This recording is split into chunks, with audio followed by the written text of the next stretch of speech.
Good morning. I'm John Ramsey, Chief Executive Officer of the Association for Learning Environments, A4LE, and I'd like to welcome you to this year's LearningSCAPES online experience. I'm privileged to introduce our Chair of the Board, Julie Williams, who will officially start the conference in a few minutes. But before you hear all about what's in store over the next few days, I want to share some thoughts with you about being a member of A4LE. In challenging times, being part of an association is more important than ever. With so many questions looming over the horizon for how our world will change and how learning environments will be impacted in the future, your membership and involvement in our association is critical. With that, I'd like to thank all of you for your continued involvement in A4LE, especially during these past 6 months or so. Even with the absence of physical meetings, there's an incredible amount of activity going on at all levels. We've transformed the way we connect with each other, and the conversations are continuing. We have activities such as webinars, school tours, and meetings happening at the chapter and region level almost every day online. In the coming months, you'll see even more opportunities to engage in learning events across the association, such as online webinars, online symposia, and distance learning programs, and our Advanced Academy and certificate programs. We have critical committee work being done, and we are all learning how to be ready for the dynamic world we are facing, not only in education, but in our society. During this conference and beyond, you'll be presented with the unique networking opportunities and access to solutions through our sponsors and industry partners. Please take advantage and visit their sites as you see their banners throughout the conference and when you visit our website at A4LE. Finally, I want to take this opportunity to thank you for taking the time to attend LearningSCAPES in the midst of all we are facing with our jobs, families, and communities. I would also like to thank those sponsors and industry partners that make all of this possible, and a special note of gratitude goes to the dozens of member volunteers and leaders and an amazing team of association staff. Please take advantage of all that LearningSCAPES has to offer over the next few days, and don't forget, you'll have access to all of the sessions for up to 30 days afterward. With that, it's my distinct honor to introduce to you the Chair of the Board, Julie Williams, to officially open LearningSCAPES. Good morning, everyone. Good morning around the world. I'm Julie Williams, the Chair of the Association for Learning Environments, and welcome to LearningSCAPES 2020, our virtual conference. This year has been an exciting challenge. It has been an exciting passport to learning in a lot of different ways. And coming to this event in virtual San Antonio has been nothing short of a miracle. We are going to experience the next 3 days in a manner that we've never had before. But because of the help and ingenuity and perseverance of our staff, our members, and our leaders, we are going to experience LearningSCAPES in a virtual format like we've never had before. It is change, continuing change, inevitable change, that is the dominant factor in society today. No sensible decision can be made any longer without taking into account not only the world as it is, but as the world will be. That is a quote from Isaac Asimov. This year's journey is definitely different, and this year has definitely been the year of change. We are experiencing something that we've never had before. And those of you that have been in leadership know that you have risen to the challenge. All of those of you who have looked forward to creating your conferences and engaging with one another have realized that perhaps it's not the way that you had anticipated. And I can be the first to share that that's how I felt. It's like, I can't believe this is happening. Everything I've dreamed and planned for is gone. It's not gone, it's different. And you have risen to be able to take it by the harness and say, I'm ready to do something different. This year is definitely the year of difference. I want to take a moment to thank and show my appreciation for all those that have made my year incredibly special and to make this conference a reality. I'd like to thank the local arrangements committee that came together in San Antonio. We began the kickoff in July of last year. Lots of excitement, lots of sharing, and we worked throughout the year anticipating that we would still be meeting in person. For all of those that have participated this year, and all the local arrangements committees that have put on conferences or have planned to put on conferences, thank you. It is your tireless efforts and volunteerism that have really made our association great. I want to thank our association leaders, all of those that have stepped up, that serve in chapters, that serve in our regions, that are on our special committees, our task force, and the steering committees as well. Thank you so much for your leadership. I want to thank our dog-tired staff. No, they're not dogs. They're just dog-tired because we work them until they drop. For everything that you do, for working behind the scenes, especially at this conference. You have no idea how much time and effort they've put into it. They have engaged their children and friends and lots of neighbors in order to be able to make this conference a reality. But not just this conference, throughout the year, they continuously work to serve us and to make the moments for our members meaningful and special. Thank you to all the chapters and regional members and those that are what we consider to be our at-large members. Thank you to the membership around the world. Thank you for making our association strong. And I want to thank my friends in the XCOM and the board for supporting not only me this year, but supporting all of you and having that can-do attitude, that frame of mind of saying, this isn't over. And we can't show that we're giving up, but it's just, let us get started. Never waste a crisis to figure out what we can do. So thank you to each and every one of you. I want to thank our sponsors, Charcat, for always stepping up and saying, what can I do to help? John, thank you. And all those that work with you and for you. Charcat, you've been a wonderful sponsor over the years, and thank you for sponsoring LearningSCAPES. We have Shaw Contract and VS as our gold sponsors. Thank you again for your continuous effort for being able to support us. Michelle and Jamie, Dimar, all of you, thank you so much for what you give to our association. Meteor Education for coming forward with our keynote speaker and saying, what can I do to help? Always engaging in a way that we haven't had before. Arctobel, thank you for your sponsorship and for being there for us. And Verco, again, thank you. We have Front Row, CSRS, I want to thank you for your sponsorship and continuing to sponsor us throughout the year. Erickson Hall Construction, we have RSA Engineering, MB Con Construction Co., and Schrader Group. Without your support, we wouldn't be where we are. Thank you for supporting the A4LE. This year, we're going to experience LearningSCAPES in a totally different fashion. Was excited to be able to share the story of that passport to continuous learning and engagement. The idea came out where I really wanted to be able to be engaged, not only just me being engaged with you, but all of you being engaged with one another. To be excited and to gain an education, but most of all, leave with an experience that you've never had. So we learned from yesterday, when we live for today, we hope for tomorrow. The important thing is not stop learning. That is a quote from Albert Einstein. Your passage to wonderful destinations is really going to be fulfilled as an experience this year at LearningSCAPES Virtual Conference. The LearningSCAPES format and delivery may be different, but the hallmarks of the conference continue to be engaging and exciting. We have those innovative challenges and solutions that have always been a part of who A4LE is. We have the networking and engagement opportunities that not only will occur in our conference, but outside of it as well. That will be a continuation of what you experience over the next 3 days and be able to take it forward throughout the year and into the next few years. Our content connection is as strong as ever. We have the opportunity to have ongoing learning for the next 30 days with the continual learning credits that will follow. So although you may not be able to hit the different sections that you want or the sessions you want, you'll be able to have the next 30 days to engage in a manner you've never had before.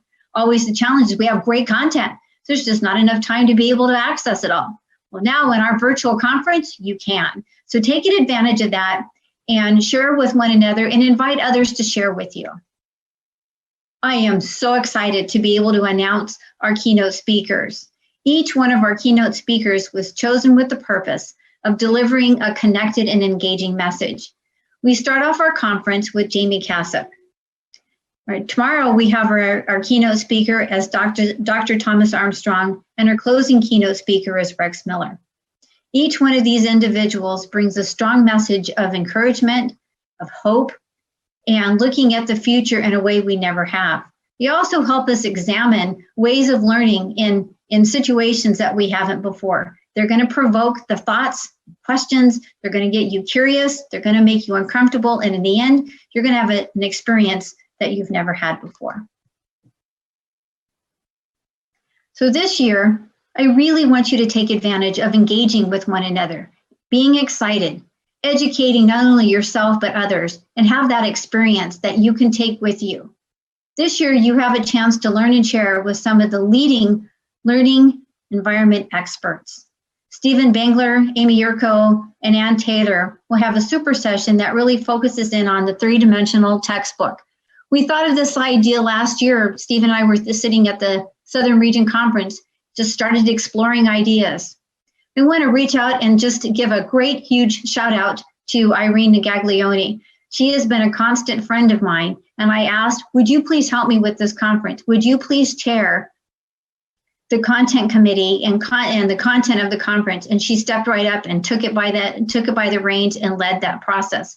Thank you to all of those of you who were part of that process with her of finding the right type of content and the right kinds of information to be able to share. We also have some of our regional leaders. We have our students that are part of this. We have engaging brains that are all part of what I consider to be experts in the learning environment arena. So our new journey, our new destination, and our new opportunities await you. We have the learning sessions that are virtual that I mentioned that you can have 30 days beyond the next 3 days. Our regional meetings will occur following the conference, so you have a chance to experience the conference in a manner that is most meaningful to you. We also have networking events, including the JEDI event tomorrow evening. We have virtual happy hours that are established, and I encourage you, reach out to friends, set up a chat room, find ways of engaging, go to a friend's office or open up your office and have the opportunity to learn together. We also have, for the very first time, our virtual trade show. Drop in, say hello to these folks, have lunch with them. It's a way of being able to extend not only the opportunity to learn what they do and find the products or materials or services they offer, but extend that conversation beyond that. So LearningSCAPES continues the journey beyond the next 3 days. We have 3 impactful days, 30 days of extended learning in units, ongoing collaboration. We have the three-dimensional textbook as a super session.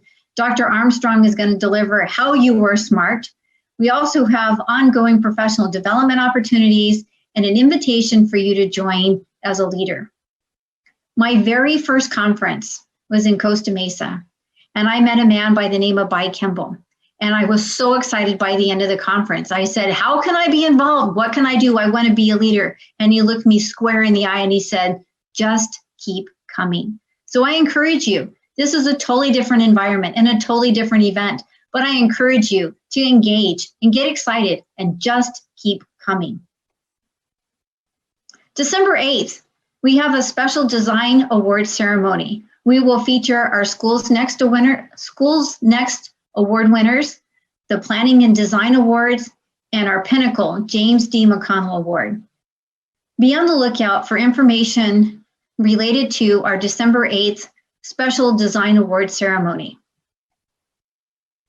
Throughout the conference, our members will also be recognized for their contributions. We have the 2020 Class of Fellows, our Lifetime Achievement Award winner, and our Chairman's Award.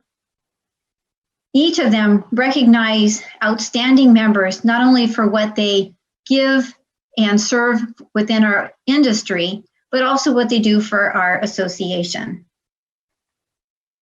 It is with great privilege and excitement that I have the opportunity to be able to announce this year's 2020 Class of Fellows. I would say, welcome to the heart of Southern hospitality if we were in San Antonio. So what I can do is I can say, hello and welcome to the heart of Southern hospitality in virtual San Antonio. I do have the distinct pleasure of presenting 3 individuals who represent continuous contributions of stewardship and service to the Association for Learning Environments, as well as to our learning communities of the built environment industry. The fellow is a distinction that is bestowed upon individuals who have consistently contributed to the association in the highest manner possible. A fellow is the most respected member of the Association for Learning Environments community. They represent the mark of excellence in the industry in which they serve and are recognized as those that advance the association and its mission.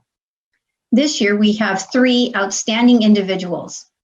We have James French, Lisa Lampkin, and Chuck Sailors. Jim represents the Great Lakes Midwest region. He is the senior principal with the DLR group. He is also a friend, and I've served with Jim over probably the past 30 years. He leads their K-12 practice in the area and also models the role of a lifelong learner. Jim is curious, he is thoughtful, he is provocative and gracious, and he leads with hands of kindness and support. Lisa serves the southern region with tenacity, drive, charm, and talent. She is the principal with BRW in Dallas and has championed A4LE's Development Steering Committee, leading the process and completing the tasks for engaging sponsors, looking at relevance, and finding membership value. Lisa is generous with her time and talents and is always willing to serve, mentor, and take calculated risks in order to benefit others. Chuck Sailors is the vice president with MBCon Construction Co. and represents the Southeast region. He is also one of our board of directors representing the Southeast region. MBCon Construction Company is one of our sponsors, and thank you for that as well. He is a senior leader and an educational advocate. He has invested his career in serving the K-12 community in a multitude of leadership positions. Chuck is insightful, he is energetic, he is persistent, and he is generous. His heart is invested in others as well as in leading with care and consideration. Serving with all 3 of the fellow recipients this year, I am most honored to call these 3 men and women colleagues and friends. Please join me as we honor the 2020 class of fellows for this year.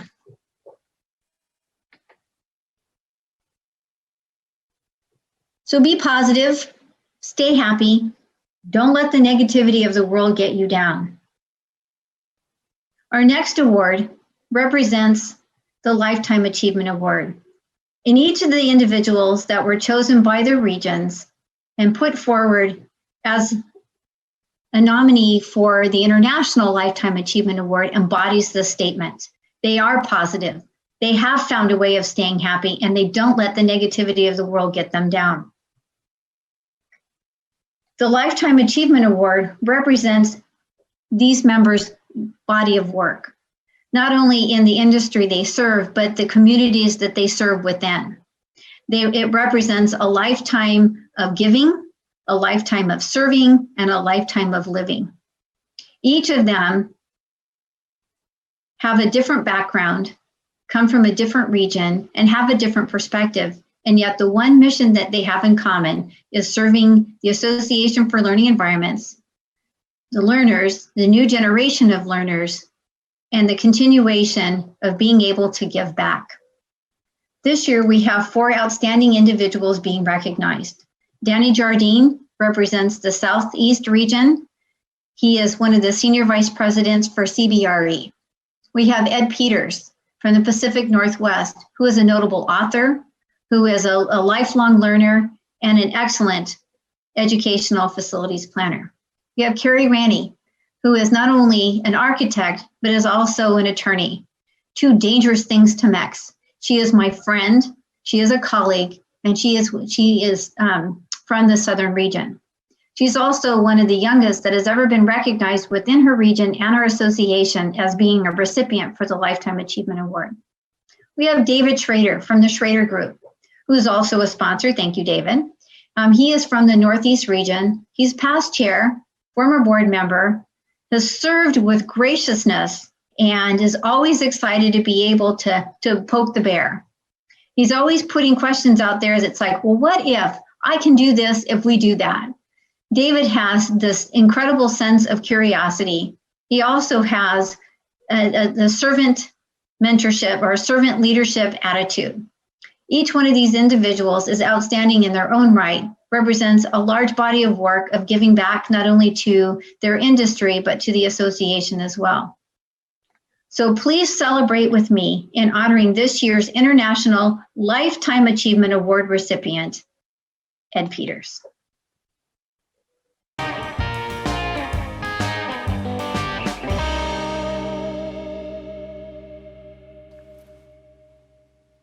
There are hundreds of people I need to thank for this award. Obviously, it doesn't make sense to do that here. So instead, you're going to see a Ken Burns style collage of a few of those folks. At the last two LearningSCAPES, Phil Pinelli and Melanie Drupp spoke eloquently about how humbling it is to receive this award when there are so many well-qualified folks. I can't improve on what they said.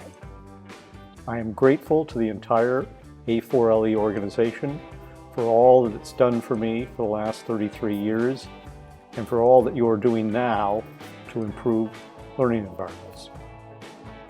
I'm grateful to the Pacific Northwest region for nominating me 3 times and to all my colleagues who wrote 3 separate applications.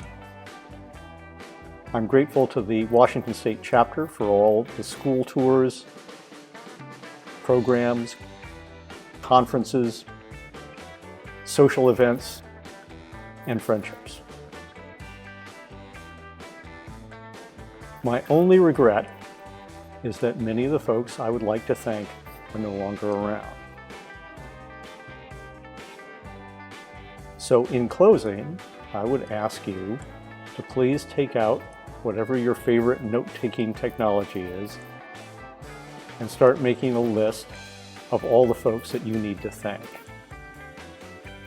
Everyone who's been helpful to you, everyone for whom you are grateful. And before this conference is over, send them a note, something in your own writing. Please keep sending those notes, and thank you very kindly.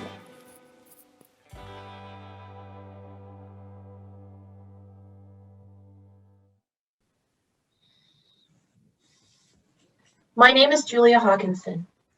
And my name is Ross Parker. We are the co-chairs of A4LE's International Committee on Justice, Equity, Diversity, and Inclusion, or JEDI for short.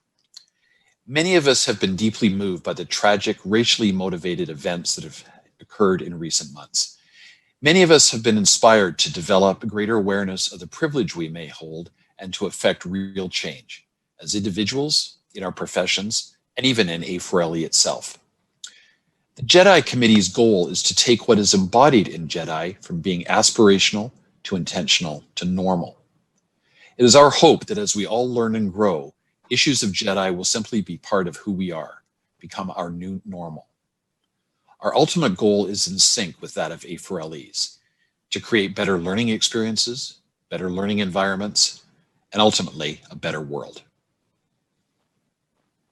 When considering equity, we mean across the full spectrum: race, gender, orientation and identity, socioeconomic, developmental, age, and others. We have no illusions that this will be quick or easy, but there's real demand, even impatience, for meaningful change throughout our members. You are not alone if you feel unsure or even uneasy about the issues of JEDI, institutional or structural racism or inequality. You may even ask how these are relevant to our work as an organization. Consider this: if you've never had your basic human rights granted by a change in law, constitutional amendment, or court decision, then you've likely never suffered from structural or institutional prejudice or discrimination. Do you want to know what it means to be inclusive? Are you interested in being more than an ally, but rather a co-conspirator in furthering issues of equity? Are you interested in learning more about the issues of justice, equity, diversity, and inclusion? How about joining a book club or sourcing or sharing videos or lectures to use with your colleagues or your clients? Did you know that it is just a simple administrative decision that stopped the practice of slavery in the USA in 1942? Are you interested in discussing the structural racism that exists throughout the laws that govern us today and how you can make a difference? Are you interested in learning what it is like for students and teachers living in non-traditional families? Are you interested in Jedi training for yourself or others? Can you sponsor or lead a session? Are you interested in learning how to include and listen to the quietest voices in the room? Students, persons of color, every community in your client group. Are you interested in what equitable and inclusive designs may look like? Have you created some you'd like to share? Perhaps how the design of spaces that reflect and respond to its community. Are you aware of the links between your address, school funding, and how they are predictors for graduation, income, and lifespan? Do you know how schools in your community are funded?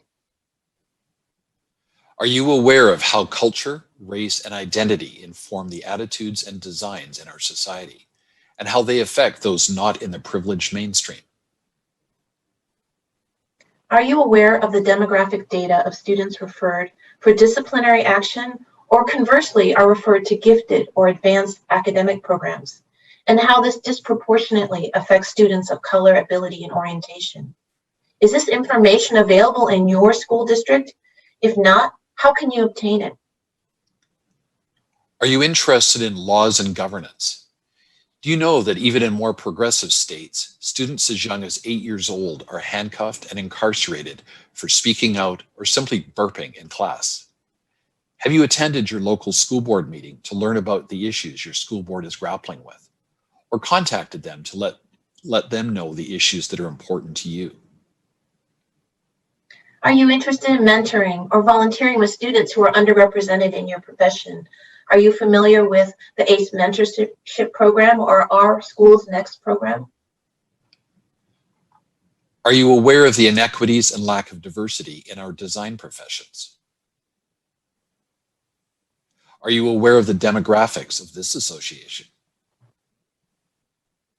If even one of these or similar topics resonates with you, please join us this evening at our virtual happy hour. Bring your old drinks, questions, and thoughts. Join the larger group or smaller group discussions focusing on the topics that speak to you. Learn how you can get involved and affect meaningful change now and for our kids' futures. This presentation will be available via LearningSCAPES if you'd like to reread anything we've moved through here very quickly. With all that, it is our pleasure to introduce a representative of a company that has embraced social equity. From longtime A4LE industry partner Tarkett, we give you John Sumlin. Hello, hey, this is John Sumlin coming live. I'm the first live component of the A4LE 2020 virtual conference, which is such a privilege to do that. And so I'm in Atlanta, Georgia, and excited about the opportunity. I have to reflect back briefly on 2019.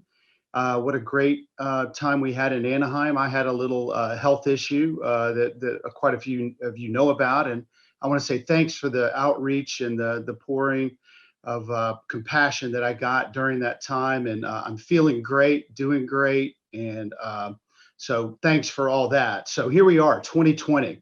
Wow. And I'm doing my introduction of the keynote on Zoom. And I have to admit, I didn't even know what Zoom was prior to February. So, used other type of communication platforms, but here we are. What an amazing thing. So I want to say to visit the booths, it's already been said by Julie. We have a Zoom setup on ours, so we're going to have actually, hopefully, a conversation of friends within the booth. And so please stop by, join the Zoom meeting, which is a link there. And so to begin my initial presentation, I'm going to play a quick video for Tarkett. We are Tarkett. We come from a proud tradition of excellence, entrepreneurship, and innovation. Our values have been transmitted from one generation to the next for 140 years. Our story, the Tarkett story, begins with small businesses. In 1880, the Sommet family opened a small business producing felt in Mouzon, France. By the 1930s, it was producing 60% of all French felt. Sommet soon became a household name. In 1912, in a tiny French alpine village, hay merchant Joseph Alibert founded his company. Soon, he was selling insoles made of straw to keep shoes warm and dry around the globe. After World War II, Bernard Deconinck took responsibility from the company from Joseph Alibert, his father-in-law. Bernard Deconinck's vision transformed Alibert into a global company. The third founding company is at the origin of our name. In the 1940s, the Swedish company Limhamn invented multi-layer parquet, which revolutionized flooring. In the 1950s, they launched a new floor covering in vinyl called Tarkett. Since 1997, we've joined forces with recognized companies that also have built their success over many years to build a global family based on shared values.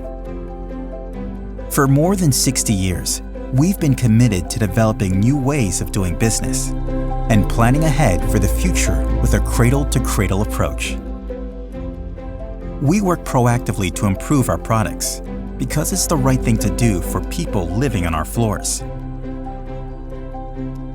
We continuously seek out new ways to reduce our carbon footprint and turn rubbish into new beautiful floors, endlessly. Building on our heritage, we have a powerful vision for the future to make our flooring even more sustainable and more beautiful.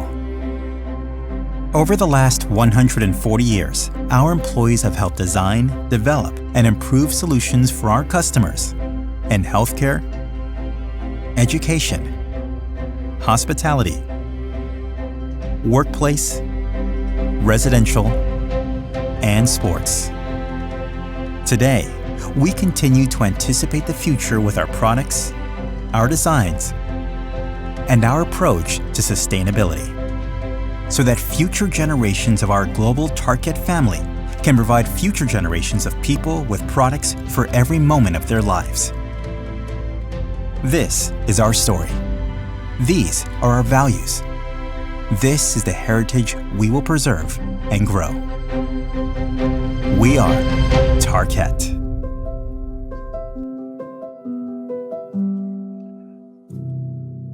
Great, awesome. Thank you so much for making all that happen. The technology is just amazing. So, Tarkett, we are a global leader in sustainability, durability, and service within the flooring material sector. That means a lot. That's saying a lot, and we do a lot to earn that. And so, whether you're talking about third-party assessment of our materials, 98% of our materials are third-party assessed for health. The only reason it's not 100, and we hope to have 100% this year, is because we're constantly improving our materials, and so that last 2% is a goal of ours. Asthma and allergy friendly. We're the only manufacturer in our division, our segment, that has certified asthma and allergy friendly products. And so, that can impact the learning environment in a significant way with, both health and asthma and allergy affecting, the number one cause of absenteeism in schools. So that has been a huge contribution we've made. We are a big proponent. We're a signator of the UN Global Compact for sustainability. We support the Sustainable Development Goals of that organization, and are constantly trying to impact the world when it comes to what we do and how we can do it better.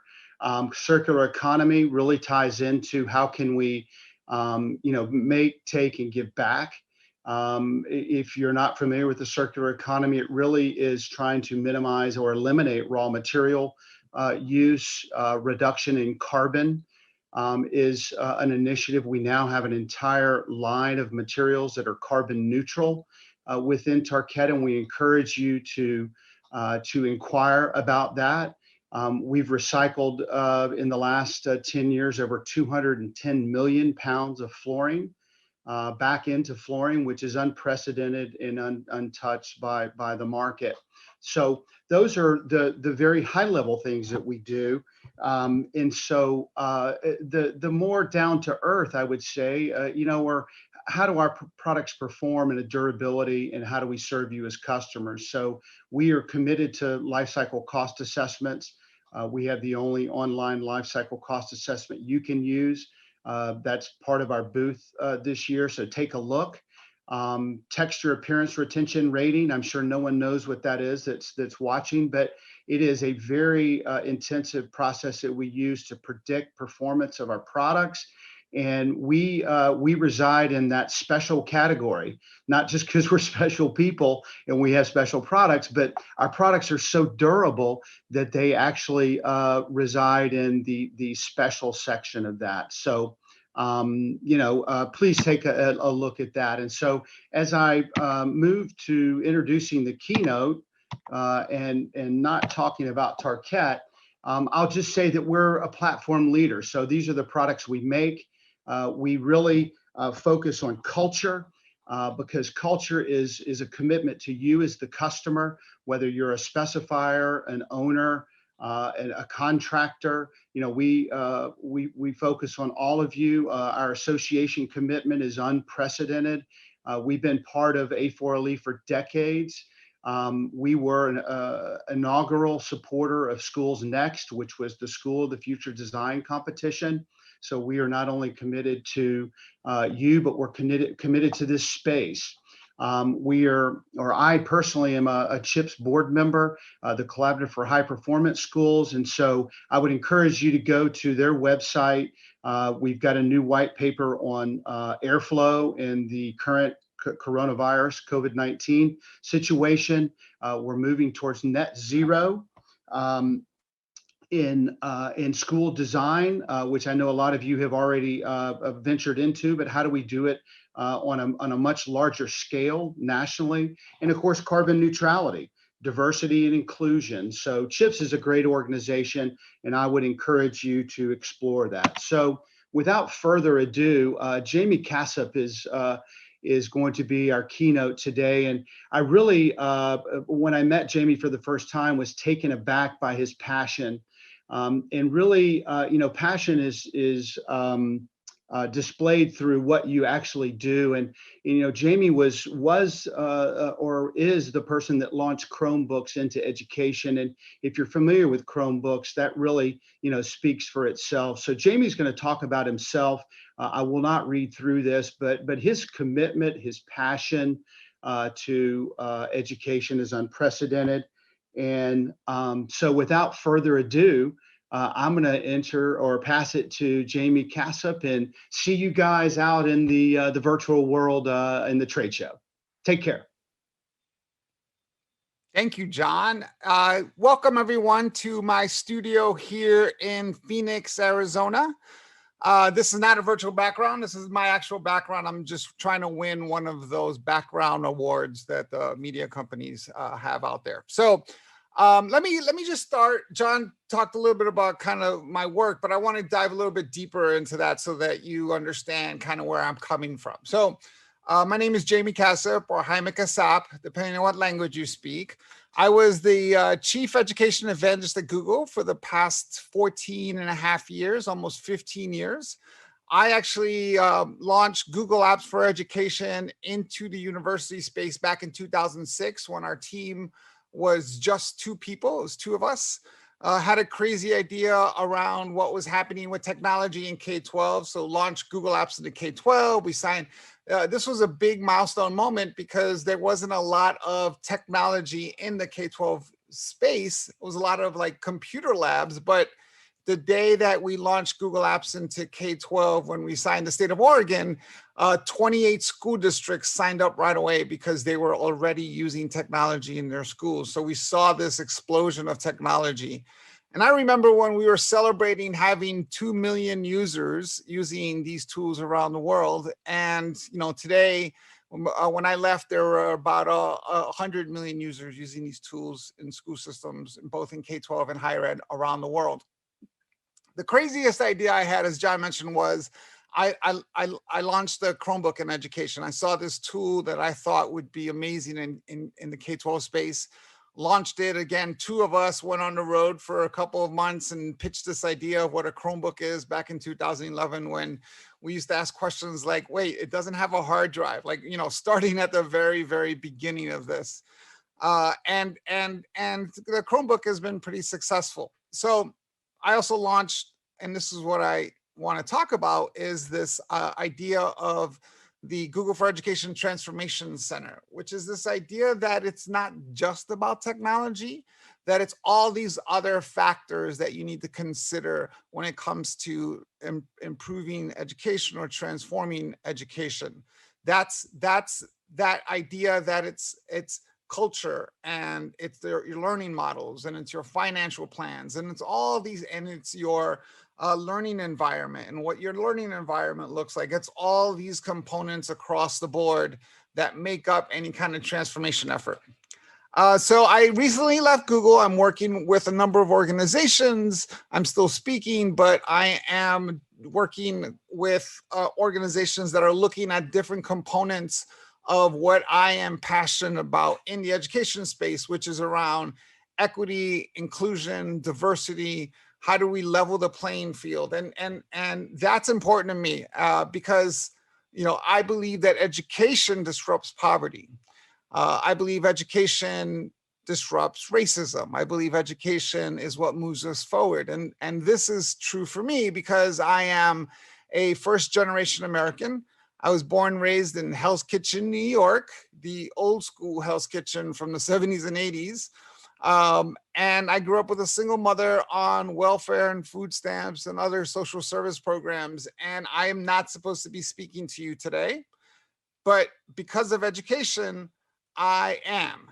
And that to me is the difference between, one path versus the other. And so for me, education is, and it's cliche to say the silver bullet, but education is one of the key components that people need to move forward. And here's the thing we need to all think about: whether you are a teacher, an administrator, a service provider, a supplier, a salesperson, wherever you are in the education pipeline or the ecosystem of education, what we have to recognize is that the impact that we have isn't just for students that we might face in our career. Whether you do this type of work for 2 years or 20 years, the impact that you have goes on for generations and generations.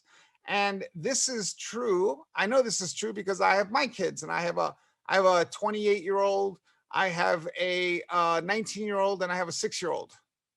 Yes, I like having one at a time, okay? To say what you want. But my 3 kids are successful because of my success, because I was able to go to get my education, and my daughter has a college degree, and my son is in the middle of school right now, right? That's the impact that goes on for generations and generations and generations. And so if that's true, we need to take education very seriously.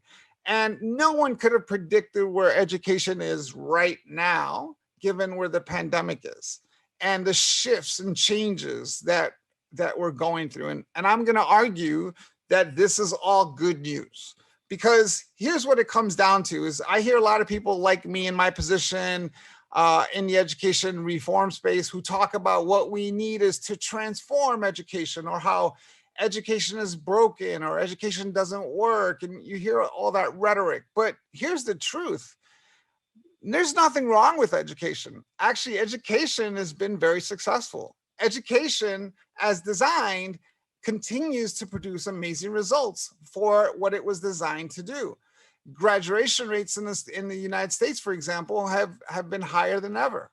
The content that we teach schools and global communities around the world is so much stronger than it's been in the past. I remember when I had to stop helping my 19-year-old with his schoolwork because it got too hard for me, and that was like 4th grade, right? Education, as a concept that was created 150 years ago isn't broken. It is doing exactly what it was designed to do. And that's how we have to look at this, because it's not that education is broken, it's that the world has changed. And the world has dramatically changed since basically 1995.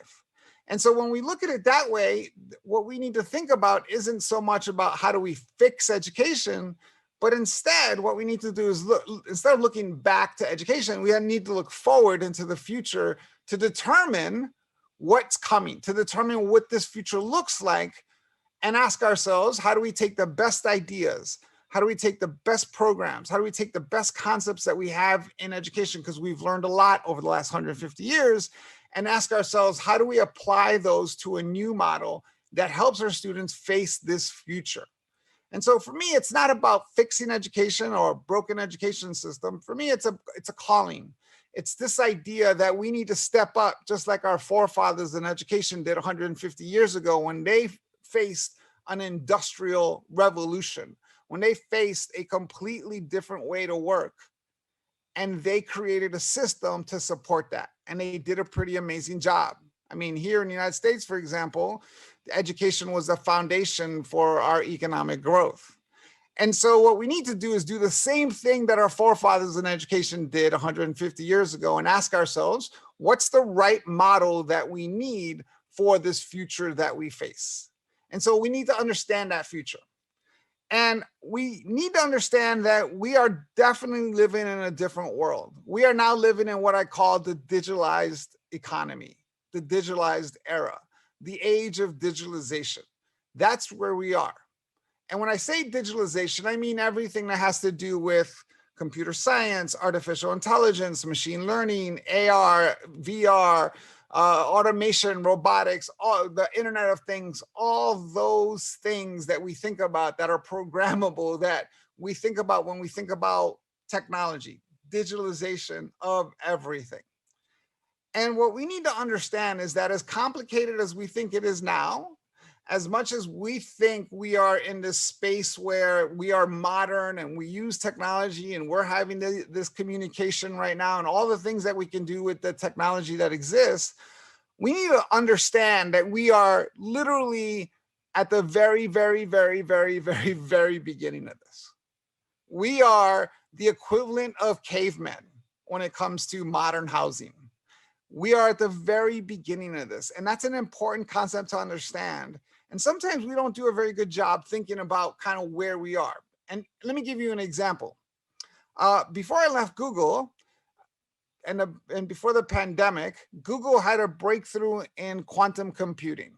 And don't shut off your screens or your phones or your laptops. I'm not going to get into defining quantum computing. What I want to say is this about quantum computing. The breakthrough is, we don't even talk about this breakthrough, but it was tremendous. Here's the example.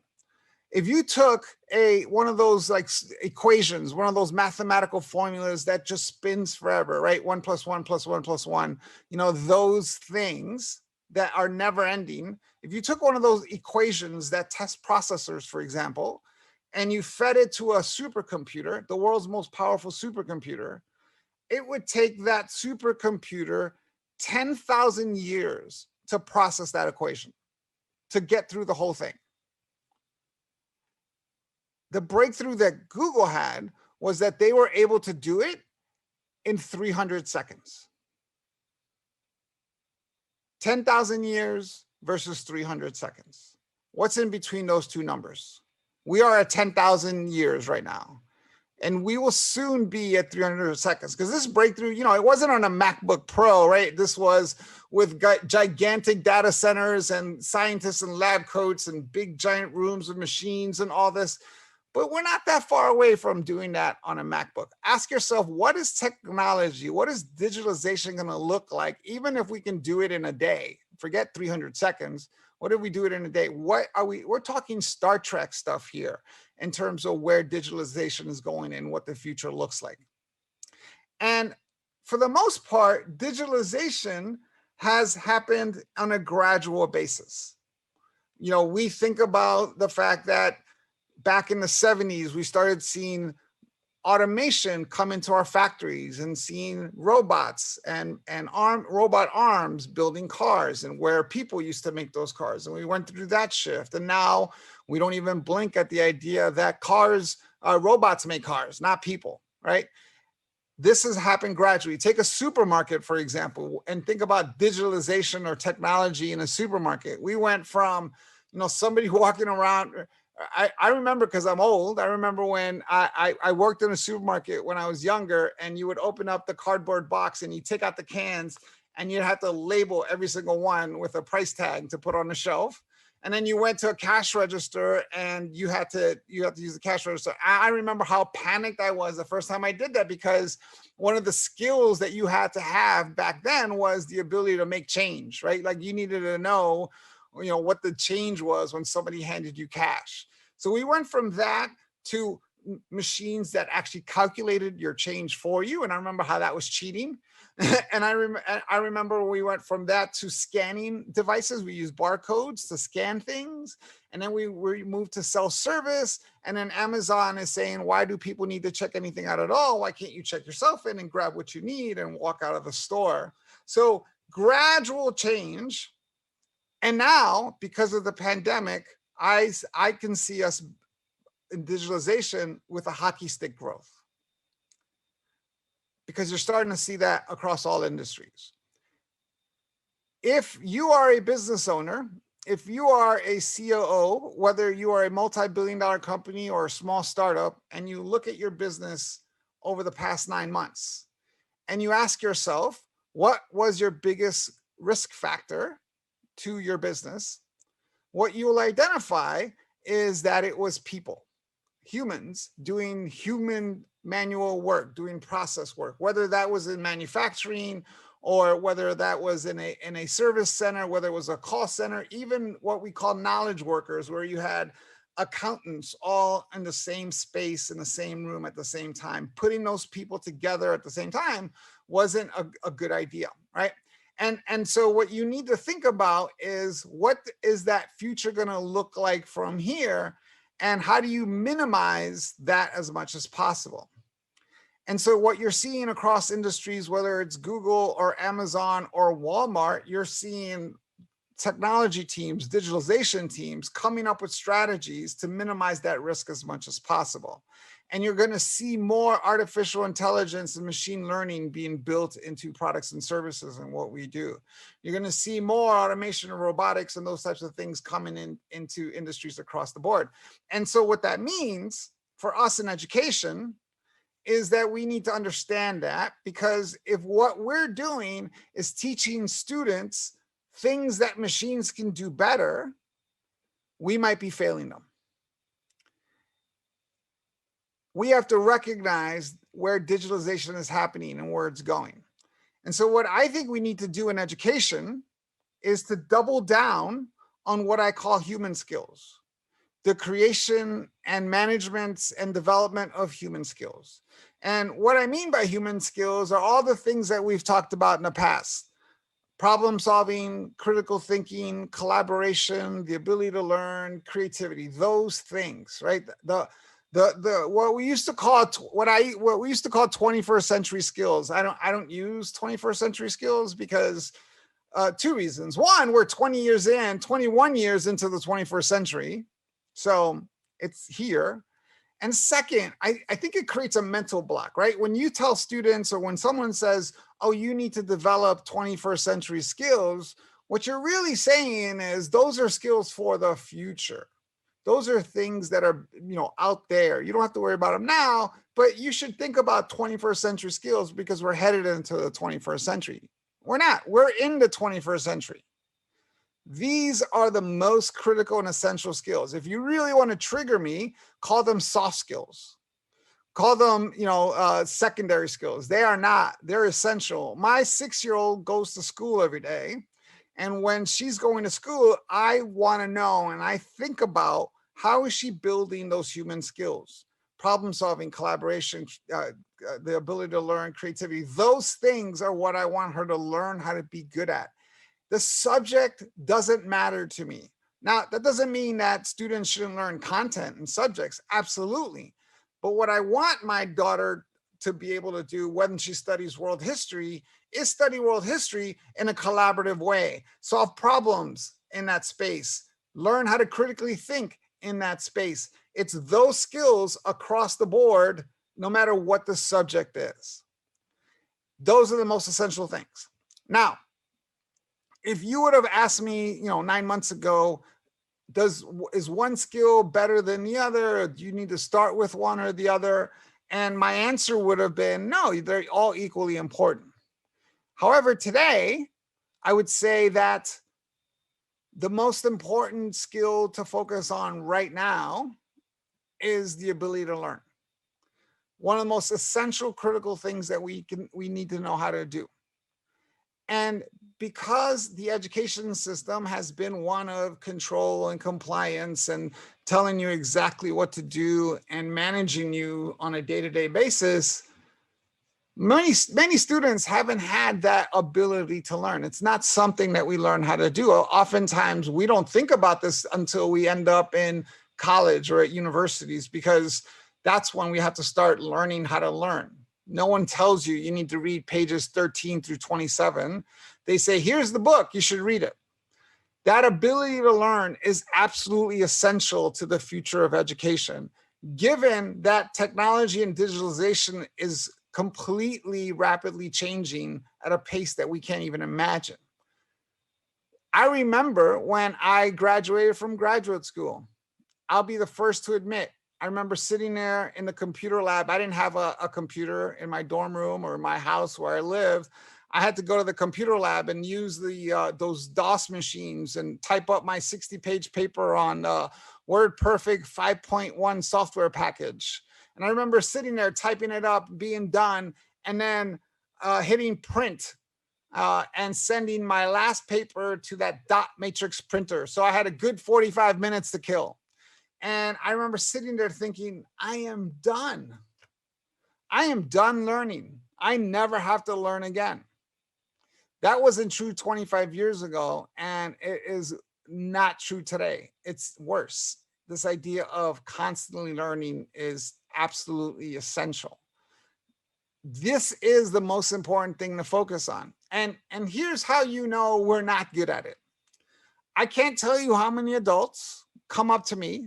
We're talking about adults with careers and college educations and all these other things. Adults come to me, or when I'm having conversations with other adults, and they say, you know what, you're very creative. I'm not very creative.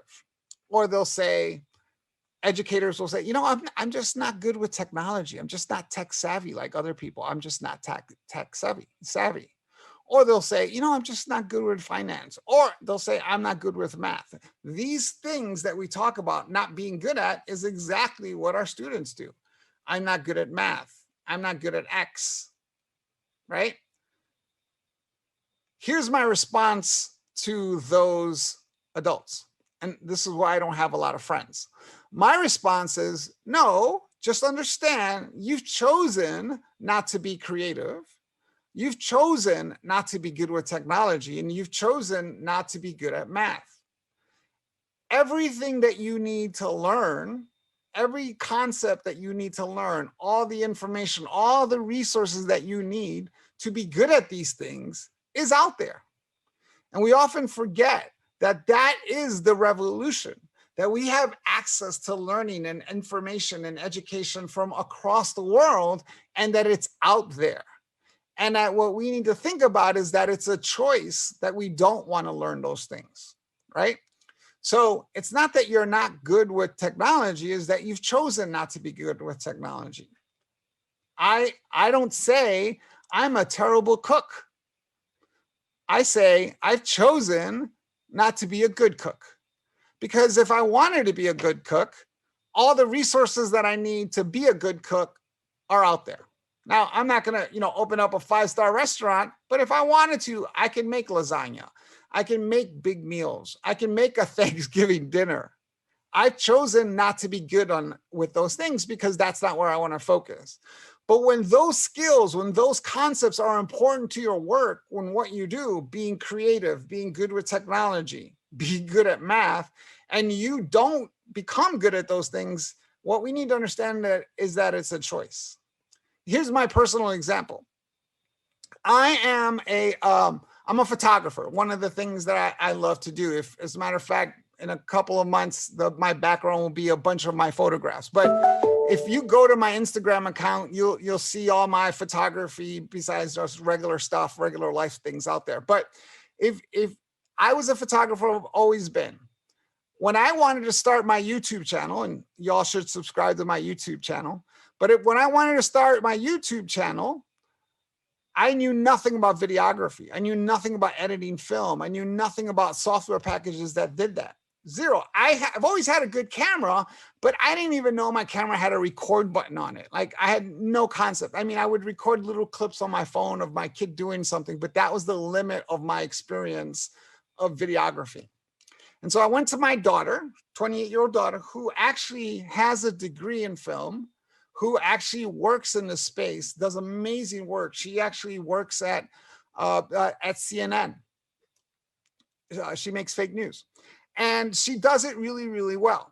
Now, when I went to her and I said, listen, I want to start a YouTube channel and I need help. Where do I begin? She laughed for 20 minutes about me wanting to start a YouTube channel. And then she said, listen, start here. This is what you start with. Shoot 1080. You don't need to shoot 4K. Shoot at 24 frames per second. Double your shutter speed. Keep it around 48 or 50. Make sure you keep your ISO at 100 because you're going to introduce a lot of noise. Now, what that means is that if you're indoors, you're going to need extra light because your exposure is going to be low. But if you're outdoors, your exposure is going to be blown out. So you're going to need a variable ND filter, and make sure that you can manage the light through that variable ND filter.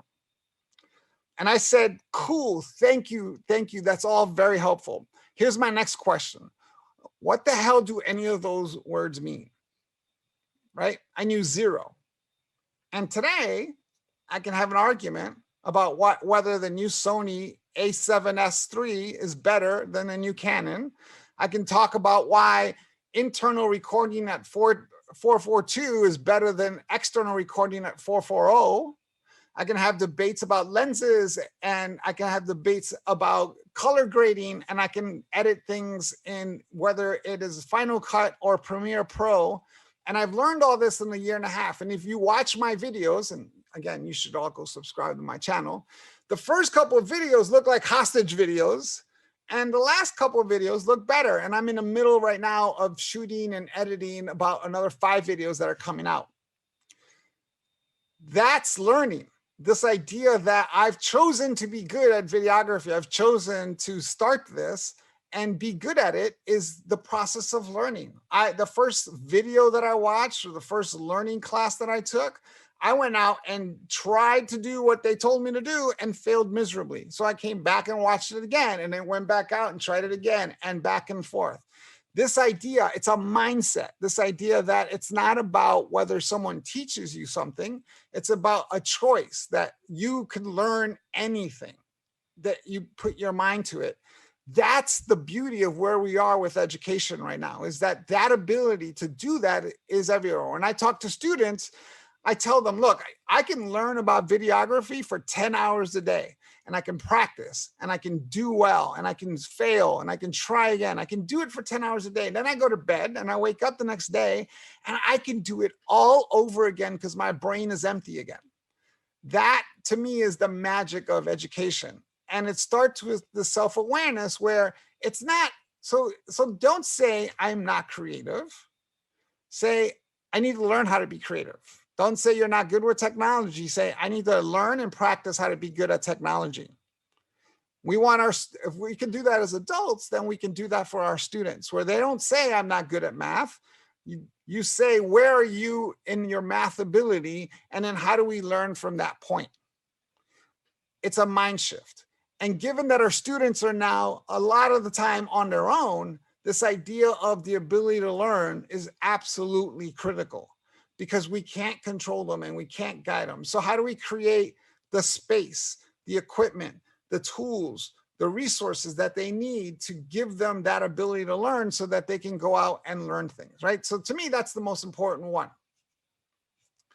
The second thing out of that list of things is around problem solving, because when we think about this digitalized world, we are going to solve problems using digitalization. That's just a simple truth. Doesn't matter what you sell, doesn't matter what business you get into. It's this idea of the ability to understand digitalization. So we need to help our students build those skills. And unfortunately, we've kind of failed this generation because we've lied to them. We've told them that they're good with technology. We've told them that they're digital natives, that you're just born with technology. You just naturally know how to use technology. It's just not true. When you actually look at evidence and the data, what you'll see is that most students don't know how to use even the simplest tools that are available to them. Stanford study from 2016 showed that elementary school kids, 82% of them couldn't tell you the difference between a sponsored website and a real news site. In 2019, Stanford also discovered that high school students couldn't pick out the fake story out of 4 stories. That's what they know how to do. And because we've lied to them, we've told them they're digital natives, I think they avoid asking us questions about these things because we just tell them that they're good at it. When in reality, they should understand not just how to search and how to vet information, but understand how this and what we're doing now works, how fiber works, how the internet works, what computer science is, computational thinking, design principles, engineering principles, because whatever solution they're going to create, they're going to have to use these tools, and understanding them and understanding kind of where they're going is absolutely essential to that. Another example, I'm sitting here in downtown Phoenix, and the problem that I'm trying to solve is to get to the airport, but I don't know that cars exist. What kinds of solutions would I come up with? I might come up with a great solution on how to walk to the airport. I can come up with maps on what the best routes are. I can come up with ways to talk about how long it would take me to get from this spot to the airport and what time I would have to leave and what time I would arrive and how to use sidewalks that have shade. I'd come up with all these amazing solutions to get me to the airport. But if I don't know cars exist, then am I coming up with the best solution?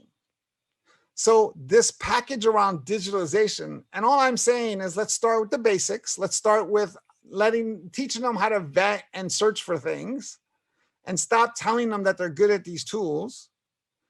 If we start there, then we can move forward from there. So understanding digitalization is the first part.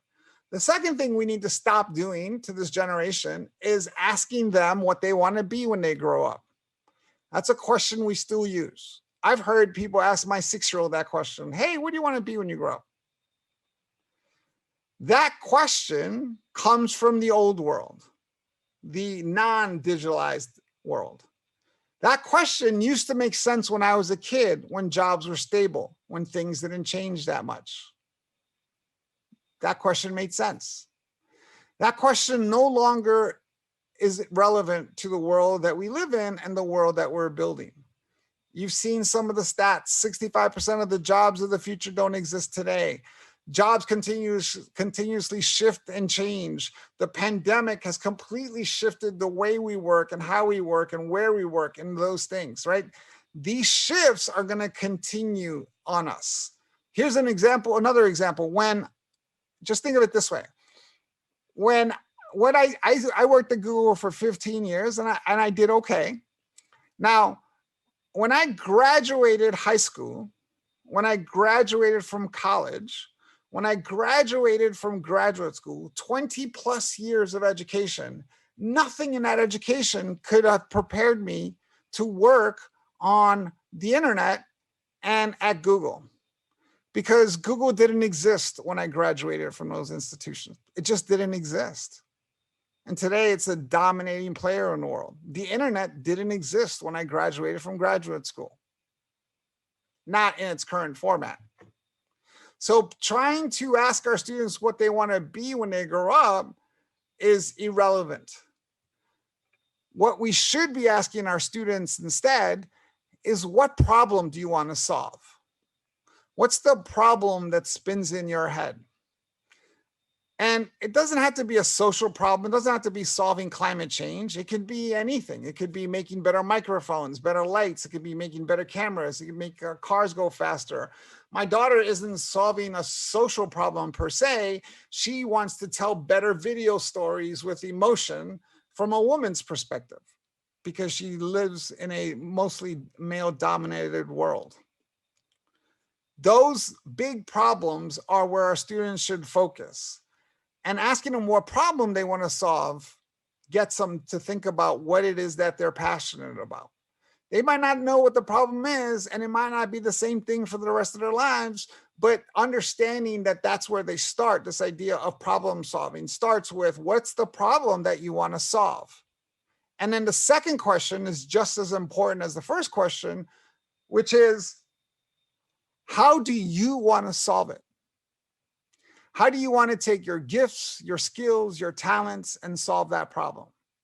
And that's important, because if you do say, I want to solve climate change, if a student says, I want to solve climate change, that's where I want to focus, you might say, or educators might say, or parents might say, or anyone in the education space might say, oh, climate change. Okay, you need to study environmental science. You need to get a degree in global sustainable development. That's where you need to focus. And yeah, that might be true. There's probably thousands of ways to get work doing it that way. But what if that student is a talented photographer? What if they are an amazing storyteller and writer? What if they're an amazing educator? What if they're a talented videographer?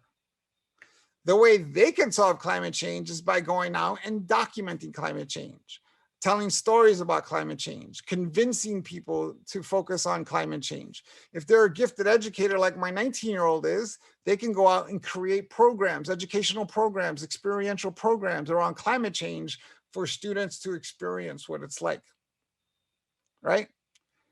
Yeah, they might need to study environmental science. Yeah, they might need to get a degree in global sustainable development if that's what they choose, but it's this idea of understanding the problem that you want to solve and understanding how you want to solve it. And then the third question, which is just as important as all the other questions, the other two questions, is, what do you need to know to solve that problem? What are the knowledge, skills, and abilities you need to have to solve that problem? And how do you start developing those knowledge, skills, and abilities? And this is tied back to this idea of the ability to learn, but it's also tied to this idea that all the world's information is at our fingertips, and we're still kind of narrowly focused on things, right? You think about what classes you can take in your high school versus the fact that there are thousands of courses online. So what courses can you take?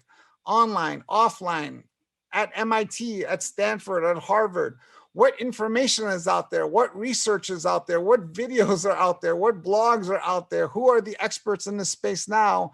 And how can you connect with them to help you, right? What do you need to know? What are the knowledge, skills, and abilities you need to have to solve that problem? Is absolutely critical to understanding the three components. So what problem do you want to solve? How do you want to solve it? And what do you need to know to solve that problem? And by the way, this is what motivates all human beings. It's the same three things. Daniel Pink talked about this in his book, Drive. The same three things motivate all of us: purpose, autonomy, and mastery.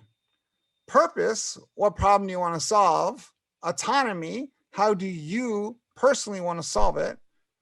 And mastery, what do you need to solve that problem? Those are the three things that we need to make sure that our students are focused on. And how do we create an educational system around those ideas? Now, what we need to understand is that this, where we are today, is a bunch of opportunity.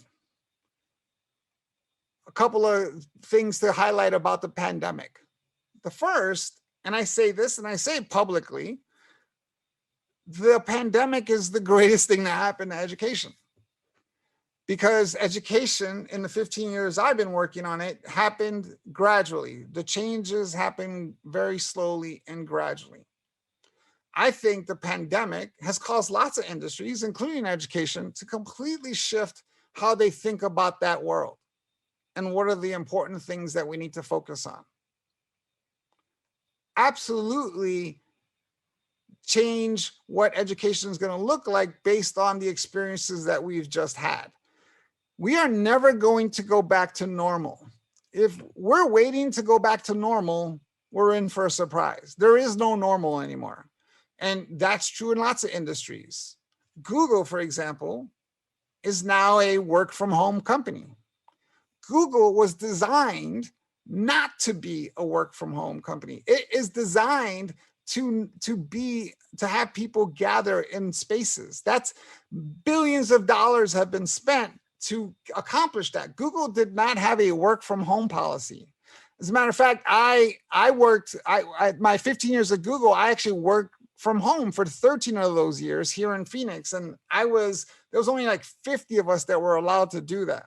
The rest of the 140,000 people had to be in spaces. Google wanted people in spaces. They wanted people to collaborate and be in spaces.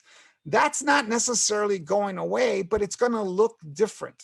It's going to be a different type of model because Google is now a work from home company. Facebook is now a work from home company. Twitter is now a work from home company.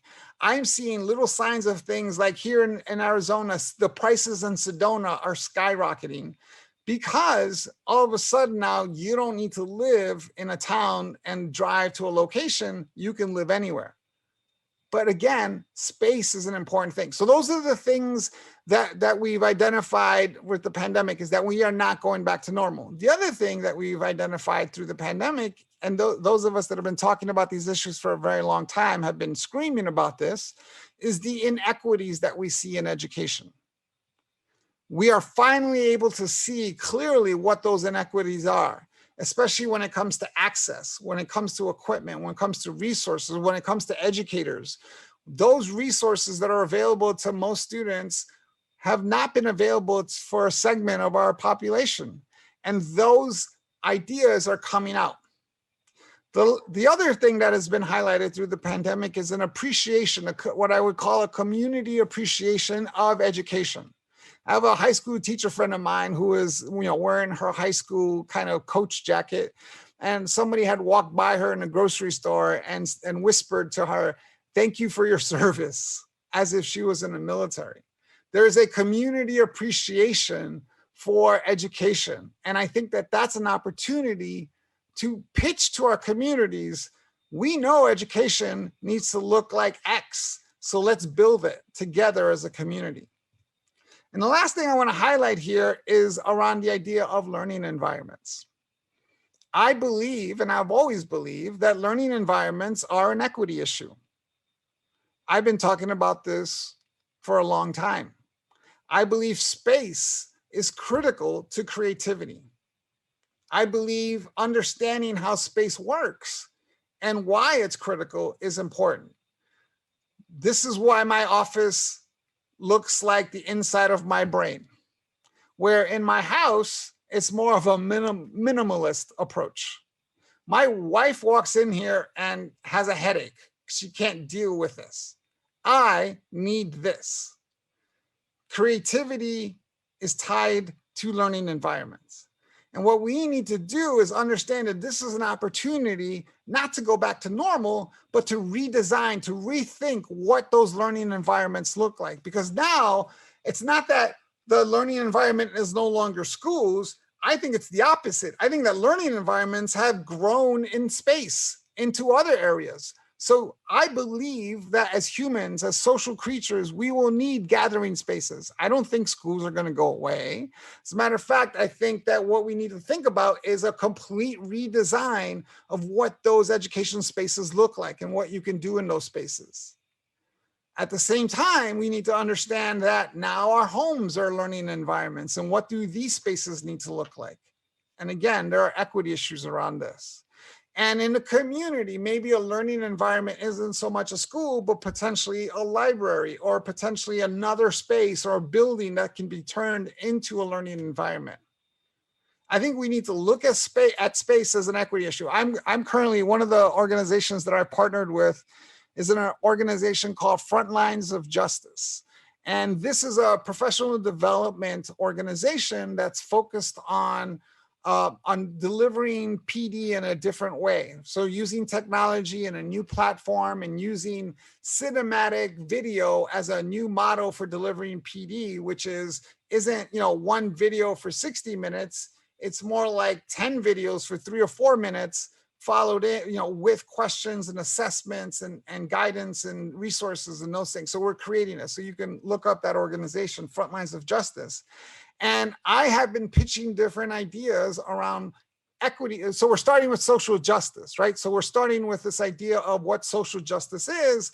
How do we teach cultural relevance? How do we teach social justice to students? So we're creating these modules. And so we're at the very beginning of creating what these modules are going to look like. And we're starting with the concept of social justice because it's much needed. And one of the things that I just recently pitched is this idea of space as an equity issue. And we haven't really thought about what space looks like, whether you are a rich school district or whether you are a poor school district, and what the space needs to look like in those spaces so that we can create rich learning environments so that our students can focus on these skills. Because again, the learning environments that we currently have are designed for students to sit still, look forward, and then be able to have, to pay attention and to have assignments and work in silence. But if we really take these other skills or these skills that we need seriously, problem solving, creativity, collaboration, and we take those and we actually buy into those, and I know organizations around the world are looking at those, given where digitalization is going, that we need to redesign what those spaces need to look like. And I'm afraid that if we don't look at space and learning environments as an equity issue, that we're gonna see even a bigger gap when it comes to the haves and the have-nots. So we need to rethink what environments look like for students, especially students that are growing up in environments like I grew up in. So to me, where we need to start is a culture shift. We need to start with this idea that it's not necessarily about school being broken or education being broken. It's a calling. It's this idea that we, as those of us in education, have been called upon to look at education, look at the future and what we face, and then be able to determine what our education system needs to look like. And when I say education system, I mean everything. What our learning models look like, what our spaces and education environments look like, what our funding models look like, how do we educate, promote, pay, and provide professional development to our educators? Because this idea of lifelong learning is here to stay. The world is changing way too fast. And one of the concepts in digitalization is understanding that it's going to continuously change. And so we need a culture shift, just a little bit at a time. We don't need to go blow things up. We need to rethink things, create strategies, and then focus on building those outcomes that we're looking for in incremental ways so that we can get to that future and constantly reevaluate and do things in a different way. What we need is innovation and iteration in education. And so what I want to do now is I want to pause and I want to answer questions. So what questions do you have for me? What comments do you have? What statements, if anything of this resonates? And again, and if I don't get to your question, if we don't have time to get to your question, my message button on Twitter is open. It's just at JCASAP. So hit me up on Twitter or LinkedIn, or you also, again, should subscribe to my YouTube channel. It's just my name. Go subscribe. And so with that, I will answer questions that you guys might have. Hi, Jamie, this is Janelle. I'm monitoring the chat, and we've got some coming in. But one of the first questions that came in is they want to know, is there a global leader in this next model? Is there a global leader? here's what, this is why this is a great question. And I was joking, I can see, you can't see her, but I can see her, but it sounds like there's a voice is coming from somewhere. I would say this, that I live in Phoenix, and one of the most innovative universities, for example, is Arizona State University. And if I had to scale based on these ideas and what we need to create for higher education, for example, on a scale of 1 to 10, I would say ASU is 2. We have a long way to go. And ASU is one of the most innovative schools in the world. In the K-12 space, I helped start a school here, in Phoenix, Arizona, called the Phoenix Coding Academy. And this is a school, a high school, that's part of the Phoenix Union School District, where we've taken a lot of these principles and implemented them. This is not a charter school. It's not a private school. This is a regular high school. And what we're trying to do is create an environment where students are leading their learning, where collaboration is happening. We're trying to get rid of grades. We're trying to get rid of grade levels. So students can come in, we can do an assessment of where they are, not academically, but an assessment of who they are, and then put them on the right teams to focus on problems that they're passionate about. And we've created this learning environment where literally, like, if you go up to the second floor, you know, you have the hallway, and on one side is a giant like warehouse room, and on the other side it's the same thing with a lab in a corner. And then we use dividers and we use rolling spaces and we do all this and we create, you know, hubs, and we have kind of recreated what the learning environment is going to look like. And so with this brand new school that is now, it's 4 years old now, we've had our first graduating class. If you look at that environment and what we've created there on a scale of 1 to 10, I'd say we are like a 4. So there's lots of opportunity, lots of areas to grow. One thing to consider is when someone says to me, because back in the old days, I used to travel a lot. And whenever I was traveling somewhere, and because I'm in the education space, someone would say to me, "Oh, you're going to Kansas. Listen, there's a school there that you must check out. It's a brilliant school. It's doing amazing work." And they're very successful. And I would ask, well, how are they defining success? What does success look like? And 10 out of 10 times, they would say, "Oh, their test scores are amazing. Their standardized test scores are out the door." And that's not how I define success. That was before the pandemic. The way I define success is, are they building things? Are they creating things? Are they happy? Is there joy? Do students show up way early to work on projects? Do they stay late? Because if students show up to school at 7:59 when school starts at 8, they're probably not very happy there. If students show up at 6:30 to work on projects and work with their collaborative teams, then you got something there. I love coming into my space. Like, people are like, "Oh, Monday work." This is my commute to work is 6 seconds. And I am full of joy on Monday mornings because I get to come into my creative space in my environment and work on things and start with a blank sheet of paper. So we need to redefine how we define success. And we need to think about how we measure these important things like problem solving and critical thinking and collaboration, because again, digitalization is causing us to really double down on human skills, because that's what it's going to take to succeed in the future. Thank you. We have another question. What do you see as the hurdles to creating this cultural shift that you talked about? Yeah, so that's a great question, because it's almost like another kind of question I get all the time, which is, how do you deal with resistance to change? And my answer is 2 parts. Number one is, I don't know, because I'm too busy working with people that want to change. There's been plenty of people that want to change. And so I look for them. I think human nature is to tend to go find the squeaky wheel or find the biggest resistor, or say to ourselves, if we can convince Doris, then everything will go smoothly. And that's just a waste of time as far as I'm concerned.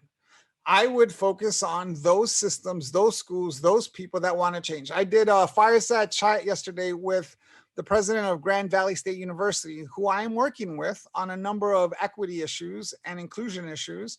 And the reason I'm working with her isn't because she's resistant to changing, it's because she's in it. She's willing to change. So I go find people that want to change. There's plenty of those. Let's leave the resistors until the end. Let's not focus on it. That's my first answer. And my second answer is that everything that you consider a hurdle is, for the most part, a decision that we made that can be unmade, right? The one thing that you heard in education all the time is education can't change. There's no way we can move to different models. It's just too rigid. It's too embedded in what we do. And in like 3 weeks, we completely changed what education looked like because of the pandemic. So telling me that we can't change isn't good anymore. You can't ever say to me, education is too rigid, can't change. We just literally changed what education looks like for the past 6 months, and we did it in a heartbeat. And if that's true, imagine we actually did it in a purposeful way with the ideas and the concepts that make sense. So this idea that we have a rigid structure that won't change doesn't work anymore. These are all man-made laws and policies that we've created that can clearly be uncreated or created in a different way or talked about in a different way. We have these things. This is the culture shift. Like I remember back when YouTube, for example, in schools was a big issue. I would talk to school districts all the time to say, we can't let our students use YouTube. We can't, we don't want to lose our E-rate funding. We don't want to be COPA or SIPA violators and all these issues. And there was this fear of using YouTube in schools. And at that point, there wasn't, and there still isn't, one school that has been fined or lost their E-rating because the student was watching YouTube. As a matter of fact, I got the Secretary of Education at the time to say publicly that you will not be in violation if your students use YouTube. Of course, you want to use it in responsible ways, and you want to make sure the content the students are watching is correct. But the idea that you don't want to bring video into schools because you're afraid that they might see, either someone in a bikini or someone with, a beer ad is ridiculous. This concept of iteration and change comes with this idea. Let's introduce the concept of video, since we know that video is a great learning platform, and let's manage it. Let's get it right. Let's do it so that it makes sense for us here in our community. So I would say that this idea of resistance to change isn't real anymore, that we have the opportunity, that we need to look at the current environment and realize that we have to change and we can't go back to what normal is, because normal isn't, even if we went back to normal, normal is not going to prepare our students for the future that they face. Very good, thank you. Tell us more about Space Next. What would be the best school attributes in your opinion? What are the best attributes of school? Yeah, so I think the idea of, what schools look like, I think it varies, right? I think that what we try to do in space is that we try to create the same space for everyone, right? We try to create an environment where it all looks the same. And in reality, what we need to do is create the kinds of learning environments that make sense to individuals. So for example, my wife's office, where she works, looks completely different than this space. And when we think about our friends who come over, there are friends who come in here and like, oh, my head's going to explode, and go into my wife's office like, oh, this is better. And there are people who literally come to my space, back in the olden days, to come sit on my couch just to work because they're comfortable here, right? We're not even working together. They just want to sit here and work. That kind of attitude is what we need when it comes to our school system. So what is appropriate space? It doesn't have to look the same across the board. We need to be able to understand who our students are. So at the Phoenix Coding Academy, one of the first things that we do is we do an assessment. We want to understand, are they detail oriented? Are they are they creative? Are they people who have to be logical? What space are they comfortable in, right? We do this kind of assessment to understand kind of who they are and where they're coming from so that we can put them in the right environment. So for me, my attributes of what a great system looks like is different than what it might be for you. But I'll say baseline things are things like this. Understanding the learning model, right? Understand that students drive the learning, that curiosity drives learning. And so creating education models where that can happen is critical, right? So if creativity is an important element to what we want to teach, and their curiosity is going to drive it, then we have to make sure that the spaces and the environments are set up to be able to do that. One of the videos on my YouTube channel right when the pandemic started was a kind of advice for parents who have now become teachers. And it was this idea that we don't have to worry about education like we did in the old days, right? This idea that students are falling behind. What are they falling behind in, right? Like, it's not like if they don't learn how to read at a 4th grade level in 4th grade that all of a sudden now they're never going to be able to read again, right? Now, this concept of falling behind comes from the standardized testing, right? It comes from this idea that by 6th grade, when they take their standardized tests, they should know how to do these 6 things. But the reality of the world is that everyone is different and they learn at different paces and they learn in different ways. And so this idea that students are falling behind doesn't make sense. So in the video, I talked about what we can do. And yeah, you want to focus on basics, right? I told parents, these are for younger, even up to high school, focus on the math, the reading, the writing. Those are absolutely essential no matter what you end up doing in your life. But then let the curiosity drive that learning. So for younger students, the example that I gave was a game that I played with my 6-year-old, really a game that I played with myself, which is the idea of, I try to see how long I can go answering one of her questions, right? So the example that I gave in a video was when my daughter said, hey, we were in a bathtub, we pulled the drain in the bathtub, and she said, where does the water go when you pull the drain? And the typical answer that parents have been told to give is to turn it back to the kid, to turn it back to the student and say, where do you think the water goes? And I never liked that answer because it felt condescending. It felt like I know and you don't know, so I'm not going to tell you. My kids are like, I don't know, that's why I'm asking you. The way I respond to that question is, that's a great question. We should dive into that. Let's find out. And then I try to see how long it takes me to answer that, to work together, to collaborate together to answer that question. So the first thing I stop her and I'm like, wait. Before we get into where does the water go, what is water? What is the makeup of water? And so now all of a sudden we're diving into that. Where does water come from? What do you mean it comes from our breath? How does that possible? And so we dive into that and we dive deeper. So creating learning environments and spaces where students can be curious and be creative and be experimental is absolutely critical. And that includes outdoor spaces, which we never really talk about. Outdoor spaces and how we utilize outdoor spaces is absolutely critical to learning environments as well. So this question really picks up on what you just were talking about. The question is, education is based on assessment and grades, comparing to an average. How do we shift to that mindset of celebrating the inquiry process? You demonstrated some of it and how you deal with it, but how do we make that shift culturally? Right, and I think it is that. It's exactly that. It's culturally. It's this understanding and acceptance. The way I would do it, and I've been working with school systems on this who want to go in this direction, is like even at the Phoenix Coding Academy, we might not be giving them grades. We do assessments. But at the end, we give them grades. We take that assessment and we say, all this effort is an A, or all the things that they've done is a B. We're able to do that because it's pretty simple. I mean, you know, when you're working with a colleague, you can probably, without thinking about assessments per se, you can look at a colleague and say that colleague does B work, right? That colleague does A work. You can do that now. So why can't we do that with our students? So we can still use the concept of grades, but a couple of things about this. Number one is this idea that I don't think we necessarily need to shift. I think what we need to do is introduce and then replace. And what I mean by that is just because it's hard to measure problem solving and critical thinking and collaboration skills doesn't mean that we shouldn't do it.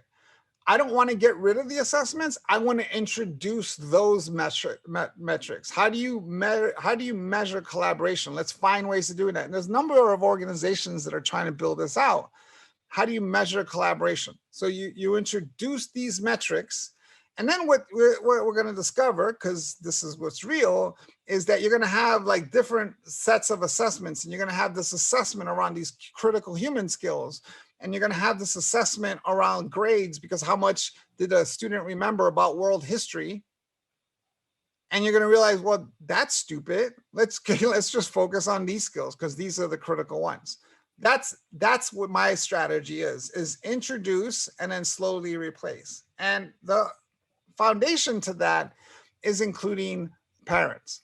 I would never start the school year with a letter to parents that say, hey, we are now using a new grading system, and we're going to be measuring these things instead of the traditional things, because parents don't react well to that. And also, everyone's been to third grade, so they think that they're experts in third grade, right? So we need to bring parents along. And so what we do with the Phoenix Coding Academy or with other schools is right from the beginning, even though we know what we want to build, I would bring parents in and say, listen, obviously the grading system that we currently have doesn't really prepare our students for the future. Having our students memorize, social studies textbook and giving them a test for the 3 months of things that they remember doesn't make sense, because we know that 3 months from now, they're not going to remember anything in this anyway, right?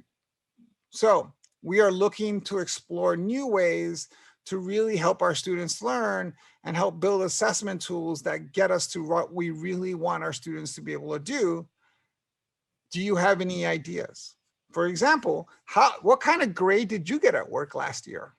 And they're like, no, grade, I didn't get a grade. We have performance reviews. Oh, tell me more about performance reviews. Oh, well, we have a set of targets and ideas that we need to get to. And so we check in throughout the year as how we're doing against those goals and metrics that we've put together, or these objectives that we have. And then at the end of the year, we evaluate how well I did against those ideas. And then that's kind of how I get assessed. But it's never a surprise, because we're doing it the whole time. And then you say, you know what? That is an amazing idea. We should try that in education. So it's bringing the parents along right from the beginning in the process. And by the way, if you're worried about higher education and grades, higher education is already going in this direction. In California, you no longer need standardized tests like the SAT or ACT to get into school. It's being found to be ineffective in many areas. Schools aren't necessarily looking anymore at just grades, but they're looking at extracurricular activities and a portfolio of accomplishments. So the shift is happening, and what we need to do is not worry about the chicken and egg concept. And if we have, here's the thing I say to K-12 educators, administrators all the time. When they tell me that, oh, we need to get grades because grades is how students get into college. My response is, how much are universities paying you to do their work? Because if they're using what you came up with as an assessment tool, then you're doing their work. What if you gave every student an A? What would universities have to do?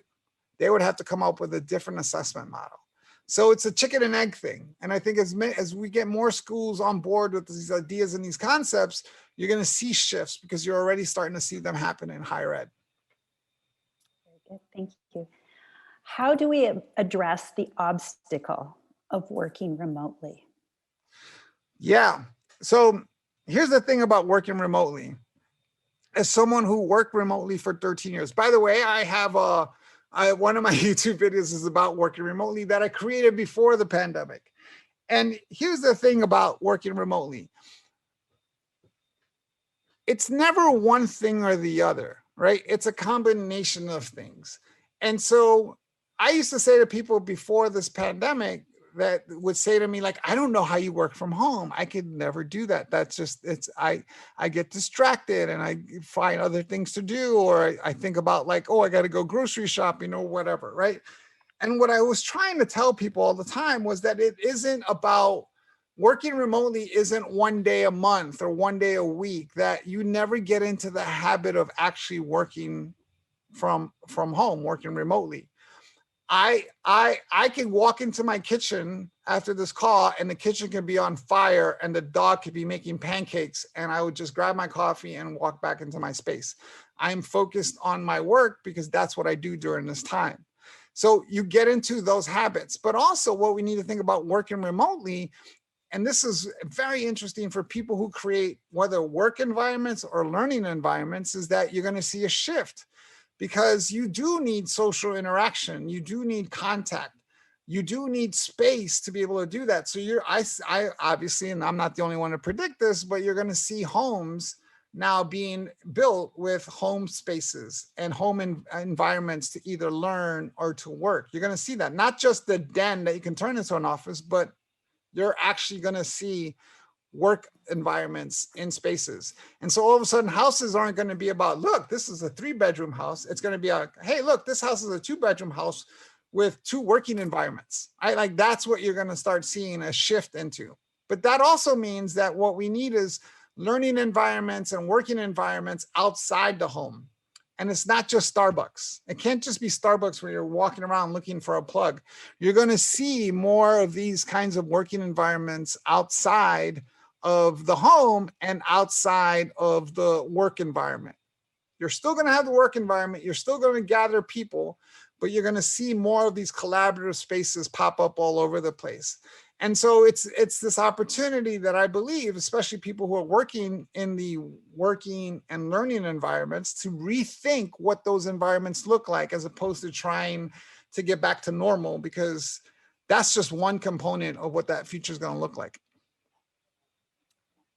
Could you tell us a little bit more about why you see outdoor learning as so important? Yeah, so my daughter, my 6-year-old, goes to a Montessori school. And, you know, for those of us who live in Phoenix, you know that it was 350 degrees to about like a week ago. And they have been waiting to use their outdoor learning space, their environment. And I can tell you without a doubt the shift that I see in my daughter now that this week she's been using the outdoor space. I can just see it. It's just a different way to think about learning. It's a different environment. It's a different way. You know, imagine, I mean, you can think about this. Remember when you were in college and you have a nice day and your professor would say, hey, let's go sit outside and we're going to do this. We're going to have a discussion and we're going to sit in a big circle on the grass and talk about this. Everything just shifts, it changes. There's something about being outdoors. I spent 2 months, I take it so seriously that I spent 2 months, I just got back to my studio. I was in Sedona for 2 months writing a book. And the reason why I was doing it was because of the outdoor space, because of the creativity that I gathered from being outside, for going on hikes, to taking my laptop and going and sitting on a vortex. Like that kind of environment is critical. And so outside is a learning environment, and you can experiment and you can experience things, and you can see, you know, if you think about the concept of problem management and solving problems, you can see nothing gives you more ideas of being able to identify patterns than the outside world. And so you can see the evolution of things and the growth of things. You can see the patterns of things. And so those things are important. And so how do you purposely create that? It's not just about, hey, go out in the backyard. Like, you know, I'm looking out in my backyard now, and we have spaces of learning around the backyard. Whether it's the gymnastics space over there, or the garden over here, or this other space, this playing space here, they're purposeful playing spaces. And it's not just about being outdoors, but it's about creating spaces on purpose so that students can learn outdoors. It changes their perspective. Between your different age children, how have you seen a shift in their learning environments and the opportunities that have been offered to them? Yeah, that's a great question. It's like I have my own little marketing firm, right? Like I have three different generations. I have a millennial, I have a Generation Z kid, and we don't even know what we're calling these 6-year-olds, right? So this is a true story, by the way. A bunch of years ago, my oldest daughter, I think she was like, 22, 23, 24 at the time, she wanted a Polaroid camera. Again, she's a filmmaker, she's a photographer, and she likes old cameras like I do. And so she wanted one of the new Polaroid cameras that came out. So she wanted a Polaroid camera. He was 16 or 15 at the time. He's like, what's a Polaroid camera? Right. And my kid, who would be like 3 years old at that point, or 2 years old, would be like, what's a camera? Right. You can see the shift happen in that space when it comes to digitalization. Unfortunately, I would say that watching my 19-year-old, again, going to one of the most innovative schools in the country, is frustrated with what he's learning. He's like, I can't take this anymore. I can't sit there and study online and take a class for 6 hours a day and just go through my classes. He jokes about how he feels like, he's Bill and he's got his 2 kids running around in the background and he's 35 years old. That's what he feels like, because it's not learning to him. Because learning is about the environment. Learning is being in a collaborative space. Learning is communicating and connecting with other humans and doing it in that way. And so he is frustrated with what's happening. Unfortunately, what the university isn't doing isn't looking, they're basically trying to get students to continue to live and work that way, as opposed to trying to redefine what learning looks like. And so in the case of my 19-year-old, what I told him, and I wish the university did this, I said, listen, don't go back next semester. Don't just, what? Why don't you go find something to do somewhere? In other words, go work for a nonprofit in a different country. He's also a filmmaker. Go make films, go make videos, go and teach English, go do something in a different country and get some experience. And so this idea that has to be something that I tell them, as opposed to my university saying, listen, we're going to change what your learning looks like. We're going to give you a different experience. That's a shame. That's the opportunity that we have in front of us. I also think that the environments have basically stayed the same, which again, served our system very well for a very long time. But one of the things that I said to President Crow a couple of years ago, when my daughter had graduated from ASU 2 years before that, I asked him why he abandoned my daughter. And Dr. Crow and I are friends. And he said, okay, I'll bite. What do you want? And I said, well, she graduated from ASU 2 years ago and she hasn't heard from you since. And he's like, okay, tell me more.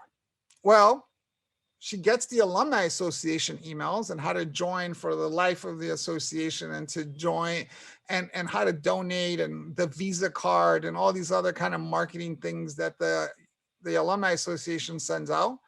But I said to him, why didn't she get an email 6 months after she left that said, hey, Lane, what are you currently doing?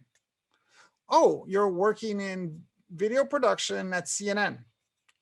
Cool. I just scanned through your transcript. And by the way, this is a whole system, not a person. I just scanned through your transcript, and you took a lot of video production classes in the 4 years that you were here. But we've also identified there's been a lot of updates to those video production classes. Would you like to take a refresher course? Or you're working at CNN. I scanned through your transcript. You didn't take a journalism class. Would you like to take a journalism class? And by the way, there's 12 other people who also live in the New York area who are also interested in taking a journalism class. Can we form a learning community for you and find a space for you to go work on that? That can be done today. So it's rethinking what this idea of lifelong learning looks like, and what this constant, continuous learning environment needs to be, given where we're going in the future. I am a poor student. My family does not have money to buy a computer, let alone to be connected. Do you have any ideas? Yeah, and that, look, this is back to the equity issue, right? We have gaps. Even though we've narrowed what that gap is, right? Most people have access to the internet, whether that is through a phone, a device, or a laptop, right? So it's still a problem for millions of students who are dealing with this. And so it's important to understand that that's an issue that we need to address. It is an issue that's getting smaller and smaller, but there's another issue right behind that. But let's talk about this issue first, which is what we can do. You know, I'm still at Google because it's like a cult and you never leave. But what Google did, what I was proud of, was that you can buy a device, right, that connected you to the internet for sometimes like $200, if not less than that, right? With this device. That wasn't a phone. There's a huge difference between reading and typing a paper on a phone versus a laptop. Huge difference. But do you need a $6,000 MacBook to be connected to the internet? No, you can do it on a device that's $200 or even less. You know, I bet you'll see $99 Chromebooks during Black Friday sales from different organizations. So being able to do that is absolutely essential to be able to bring the price point down to a point where people can afford them. iPad is great, but you know, the iPad starts at $300. How do you get a $100 iPad? How do you get a $10 iPad, right? Like, so there are things that producers of material need to do to get those price points down, especially on a global scale, right? If you're making $2 a day, then $200 is like literally half of the money that you make in a year almost, right? So it's an important topic to address. That's number one. Then the other point is, once you create a device that connects to the internet, you need internet access. And internet access, there's two issues there. Number one is just being able to afford and pay for internet access. That's one. And two, lots of places in the world still don't have internet access. You know, when I started at Google, 14% of the world was connected to the internet. And when I left, it was a little over 50%. So we're only halfway there. We're not even fully connected to the internet. So this is a problem across the board, and lots of organizations are trying to solve that. So getting a device and getting on the internet is an issue. And there are temporary solutions to do that, and we should be talking about those. But the second kind of layer behind that is the gap between those students and those professors and those teachers who know how to use these devices in effective and enriching ways, and those that don't. And the gap that I'm seeing is that if you take a rich school district and a poor school district, and they both have the same internet access, and they both have one-to-one devices, you still have a gap, because the rich school district has experienced teachers who are good at what they do, and not that the other ones aren't, but that they have experience creating enriching learning experiences for students using technology. And in the poor school districts, you have potentially inexperienced teachers who don't know how to do these things yet and need more guidance and support to be able to do that. And so they're not using technology in enriching ways. And so that gap continues to grow. So those are the big issues that we need to address in those spaces. How does Google foresee their new culture of working from home when the message is learning is spatial dependent? Yeah, that's look, I'm not there anymore, so it's not necessarily my problem, but I think it's a huge problem that they're going to need to address, because their culture is about, you know, the whole idea of, you know, when people look at a place like Google and they look at the space, you know, they think about the space as being fun and creative, and like, you know, where you can have video games and pool tables and micro kitchens, but it was all done on purpose, which was to create community and create spaces where people can gather. There's a huge difference. When I was actually working, the first 2 years I worked in an office, but when I was working in an office, I was managing an engineering team, and it is so hard to go over to an engineer with giant headphones on, coding away, and be able to tap them on the shoulder and say like, hey, listen, I need your help with something. I have a problem. Like that's not a positive interaction. They are or I say, hey, I need to think through something. Will you help me? That's just not, it's not a good way of making that connection, because that person feels interrupted and they feel like they're taking their time. There's a huge difference between doing that and then going over and tapping a friend on the, or a colleague on the shoulder and saying, hey, you want to go play some pool, right? And so being able to go out and play pool and have that experience together, where then you can talk about work, matters. The free lunch wasn't about free lunch. It was about creating more opportunities for connections.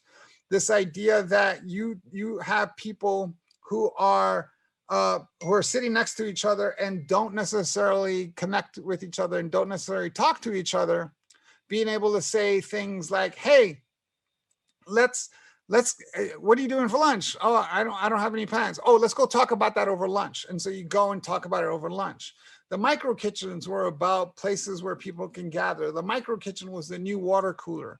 And so those things were done on purpose. How do you change that? I bet you there's a whole facilities team at Google working with the HR people to try to figure out how to create those types of scenarios, environments in a different way, because those things don't exist. And I think the last thing I heard was Google wasn't going back until the end of July, then at minimum. And so those are important concepts to bring up. And it definitely, this idea that everyone is separated and in different spaces is definitely going to have a cultural impact on what learning environments and what work environments look like for different companies. Okay, 2 more. Okay. What do you see as an effective way for parents working from home and young children learning from home to cohabitate? Yeah, listen, I am so thankful that, first of all, I'm so thankful that my 19-year-old's in school and living in an apartment. Like, he was either going to do that or live in the shed, but I did not want him in the house anymore. So I understand that. And I have my 6-year-old, and I'm thankful that my 6-year-old is going physically to a school, because they have decided to give this a shot, and they're doing it in a very effective way. It's a Montessori school. It's only like 10 students. And so it's easy to manage that environment versus trying to manage a school of 500 or 5,000. So it's not the same thing at all, but they're doing it. And so I get this idea of being able to manage that space. One of the videos that I created, that I posted on Instagram and I think on my YouTube channel, was a joke about like what it's like to work with a 5-year-old at home while you're trying to work and your 5-year-old is running around you the whole time, right? It is not an easy thing to do. What I would say in terms of advice to parents that need to do that is, again, to make sure that you're building in time to connect with your student, that you're building in time to be able to take breaks, so that you aren't, if your student's learning over here, maybe even create a work environment like we do have in places like Google, these open spaces where it's not being in 2 different rooms, but being in the same room and working together on different things. And I think that could be an interesting way to introduce students to this concept of these open spaces where people work together and learn how to interrupt people and not interrupt people and be able to focus on your work in these crazy environments. So it's an opportunity to do that. At the same time, I think what parents need to do is build in those breaks into their schedule. So instead of going, from 9 to 4 o'clock straight through meetings, put in half-hour breaks in there so that you can reconnect with your student to check in on them and see how they're doing and being able to work with them. I also think that there are strategies around finding a bubble community of people that you guys have come up with your guidelines and your strategies on how you're going to handle the pandemic, and then be able to create learning spaces for those students. So 3 parents working together with 3 kids for 2 hours a day, one parent takes all 3 students and teaches them something, and you rotate that so you can build spaces in time. So I think there are ways to think about this from a different point of view. So thank you, Jamie. Your message was inspiring, inspirational in these trying times. The last question really is about how people can connect to you and your messages. Where can they link up to you? What are your social media platforms? And could you share those with us both verbally and in the chat? Sure, absolutely. So I will definitely put it in the chat. But look, I've never done this before. There you go. I should do this more, right? So there I am. My daughter helped me make this. There I am on Twitter. There I am on Instagram, and there's my YouTube channel. What's missing on here is my my LinkedIn page, right? So I'm also on LinkedIn. It's just my name. You can look me up, connect with me out there. Let me know that we met during this conference. I try to connect with as many people as possible because I think, again, creating these collaborative spaces are important. But my message button on Twitter is also open. So if you're a big Twitter user, you just click the message button and reach out that way, reach out on messages on LinkedIn. There's lots of ways. I'm pretty accessible. So there's lots of ways to connect with me, and everyone should go subscribe to my YouTube channel because I have about 5 new videos that are coming out that I'm trying to edit through that are focused on this idea of the world of work and where we're going with it. Perfect. Thank you so much. Thank you very much for having me. What a year. 2020 has been quite a year. I think all of us are going, oh my gosh, thank goodness we're in November because it's almost over. The year that started out as a new decade, the year of hope and promise, has been challenging. It's been exciting. It's been a way of getting things done that we've never been able to get done. Leaders rise to that sense of challenge. They look at what they can't do, but they look at what they can do. And John Wooden always says, don't focus in on what you can't do, focus in on what you can do. And so this year has really been what we can do. And because of you and the leaders and the graciousness of that can-do attitude, 2020 is actually shaped up to be quite a year. So our accomplishments really include that we remain focused. We remain focused in on the things that matter. Our association has our strategic planning committees that continue their work to complete the remaining tasks.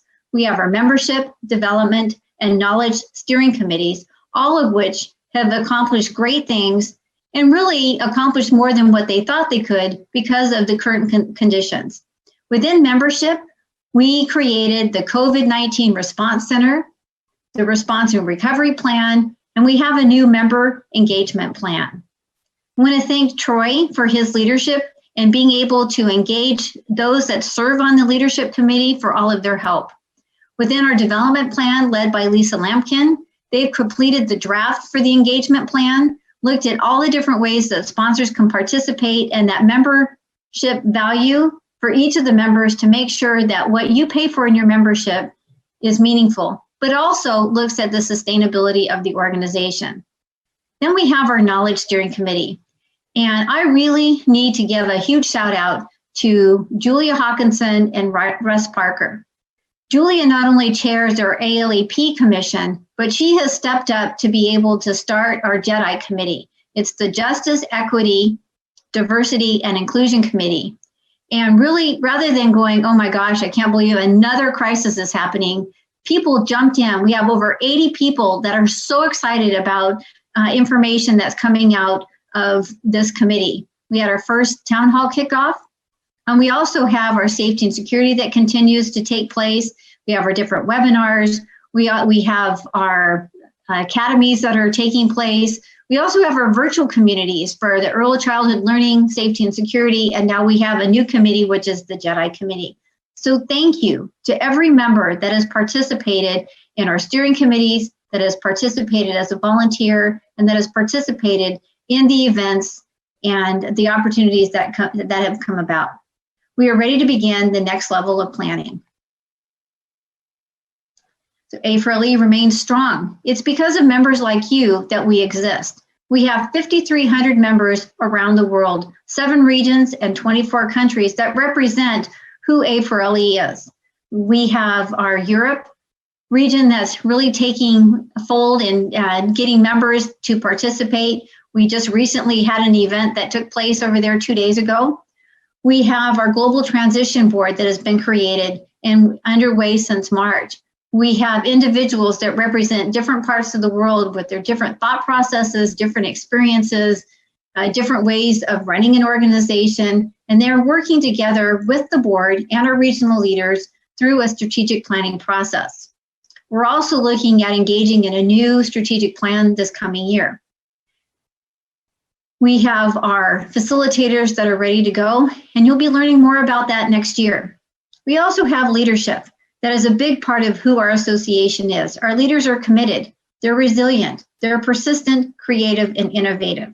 The creativity is one thing, innovation is what kicks the creativity in the teeth and says, let's get this done. This conference is an example of how our leaders and our members are innovative. I want to say thank you for you allowing us to remain strong. Our goals that we've been able to accomplish. We've been able to continue to serve our members through relevant content. We've engaged them through a variety of events and opportunities. We have our leaders that have stepped up that we didn't know that wanted to serve. And they said, what can I do and how can I help? We have the development of a leadership forum that is forthcoming. And we continue to look at ongoing ways of mentoring and leadership development. We have our planning. Our planning continues as we are an association of planners. As we've wrapped up our old strategic plan, we're looking at ways of engaging new members and new ideals into the forthcoming new strategic plan.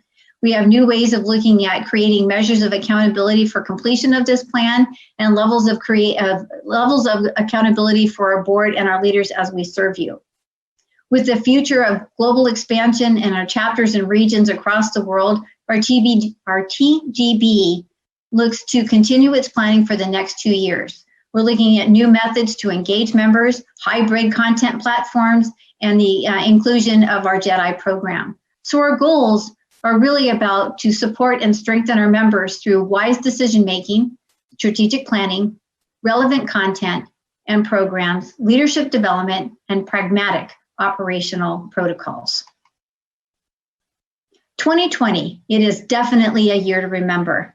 I'm a huge sports fan, and I always look to sports greats for great words of encouragement. I love John Wooden. Anybody who knows me, I could quote his words off the top of my head. I love Vince Lombardi, but I also found a quote from Nick Saban, who is the head coach for Alabama, the football coach for Alabama. And he shared one thing about championship teams is they are resilient. No matter what is thrown at them, no matter how deep the hole, they find a way to bounce back and overcome diversity. You are a champion. You are a great team. Our members together have championed A4LE, and you're resilient, and you have found a way to keep us moving forward. Next year, 2021, is going to be an awesome year. For those of you who served in leadership that had your dreams not realized and being putting on conferences or engaging with others in a way that you thought would be possible, I'm one of those people. And when it first took place, I'm like, oh, it's going to be okay. We're all going to meet and we're going to be in person and we're going to have LearningSCAPES in San Antonio. Never gave up hope. We just didn't get to realize our dreams in the way that we thought. But we're here and we are celebrating with one another and we are engaging in a way that we never thought. And I just want to tell you, thank you for your encouragement that you've been to me. And hopefully I've been an encouragement to you, because this association has been my life for the last 31 years. And I am incredibly grateful to each of you. So that is our year in review. And I'd like to say thank you for all of you that have contributed, that keep on coming, that have ideas, and let's make 2021 an even better year. I am delighted, as your chair, to be able to present the next award. It's the Chairman's Award. This award is allowed to be given to an outstanding individual that not only supports me in my position, but supports the association. I had help this year in pulling this off. I had asked John and the staff if I could actually present this award in person. With all of our pre-recordings, they're like, how is that going to be? How can we do it without the person recognizing or realizing that they're getting an award? And I said, trust me. I always like to have those challenges when somebody says you can't, and I'll say, watch me. My goal is always, how do you get to yes? So this year, I need to thank a few individuals that helped me get to yes. I'd like to thank Sherry Stice. I'd like to thank my friends in the Southern region. We have Roy Sprague and Pat DeGrando, Dylan Brady, and Jeff Newman, who are all part of my secret little plan. I also want to thank Carla, because Carla was able to get the award and send it to Sherry and have everything done before the recipient ever knew what was going on. And you realize by now who this may be, but I have a video that's going to play that shows the award as we started to present it. And I wanted to really say thank you to a number of individuals who could easily be the recipient of the Chairman's Award. There's Letty, who I work with, who has inspired me throughout my career, who has served individuals in this association. It's part of who she is. There's Tom Russian from my region, who has been a constant friend to me. There's a number of people, Irene and Roy, all of you have been friends. But this one individual is just somebody who is incredibly special. So please join with me as I present the 2020 Chairman's Award. Because they love you. And you mean so much to all of us. And to be able to do this in person means more than what you know. And I asked Sherry, I said, I really want to do this in person because it's the only thing that I have to do. And there are so many people that I could think about to give this. Letty is one, you know, who has served kids her whole life and who has been a blessing to me for a very, very long time. But I had to measure it. And I was talking to John about who serves the organization above and beyond. And when I looked at all the elements and who has really had a very deep meaning in my life, it's you. And I love you very deeply, because not only what you bring to me and all of the people around the table, but what you give the association. You have grown this association. You guided us through a very challenging time of growing us globally and managing the emotions and all of the things, and look at where we're at now. So it is with my deepest and sincerest thanks that I give you this award, because I just think you are a treasure. Yeah, woohoo! Absolutely, good job. Thank you so much. And thank you guys so much for pulling this off. Hey, and we are social distancing, John. We are. Wow. So oh, that's your gift. And my so goodness. John was in it, and he had John at John, order. thank you, sir. This is a So Oh, and so Dylan, we all were in it together, and they're gonna this is gonna be a pre-recorded, so we have a chance to actually show it at the conference. oh my okay? goodness. Nice. Well, all I can say is this organization is my life. Besides this beautiful lady, and I've thought about it and been a part of it for 30 plus years, and it's been our life, and we all know how important it is for the kids of the future, and that's what we're all about. Oh, we're yeah. all about making better places for kids to learn. And You and so we broke tradition by not having the award go to somebody in the region, but you are an outstanding individual, and you have a long legacy of what you have been able to contribute and accomplish. And the reason I asked questions about leadership is that you are the epitome of what we described around the table. So I thank you. appreciate your. Thank you guys so much for so much. everything. Great And we job, did it! Joy. Oh, Woo! my goodness. Okay, Goodness so you can open your award. May I? anyway. Oh yeah, May I? please do. Absolutely. Okay. Let's see which way. There's one more accomplishment to add. Oh my goodness, it's beautiful. Don't drop it. There you go. Nice. Look at that. All right. Isn't that great? Wow. Well, listen, I just thank everyone around the table. John, thank you, sir. Thank the organization, and I just we'll be supportive of it as long as we can be. Yeah. You know how that is. But I love every one of you around here, and thank you so much. Thank you. Thank All you. right. So Good John, job. thank Thank you for pulling this. So please join me in celebrating Bill Stice as the 2020 Chairman Award recipient. Thank you, Bill. You're awesome. Thank you all who helped serve A4LE.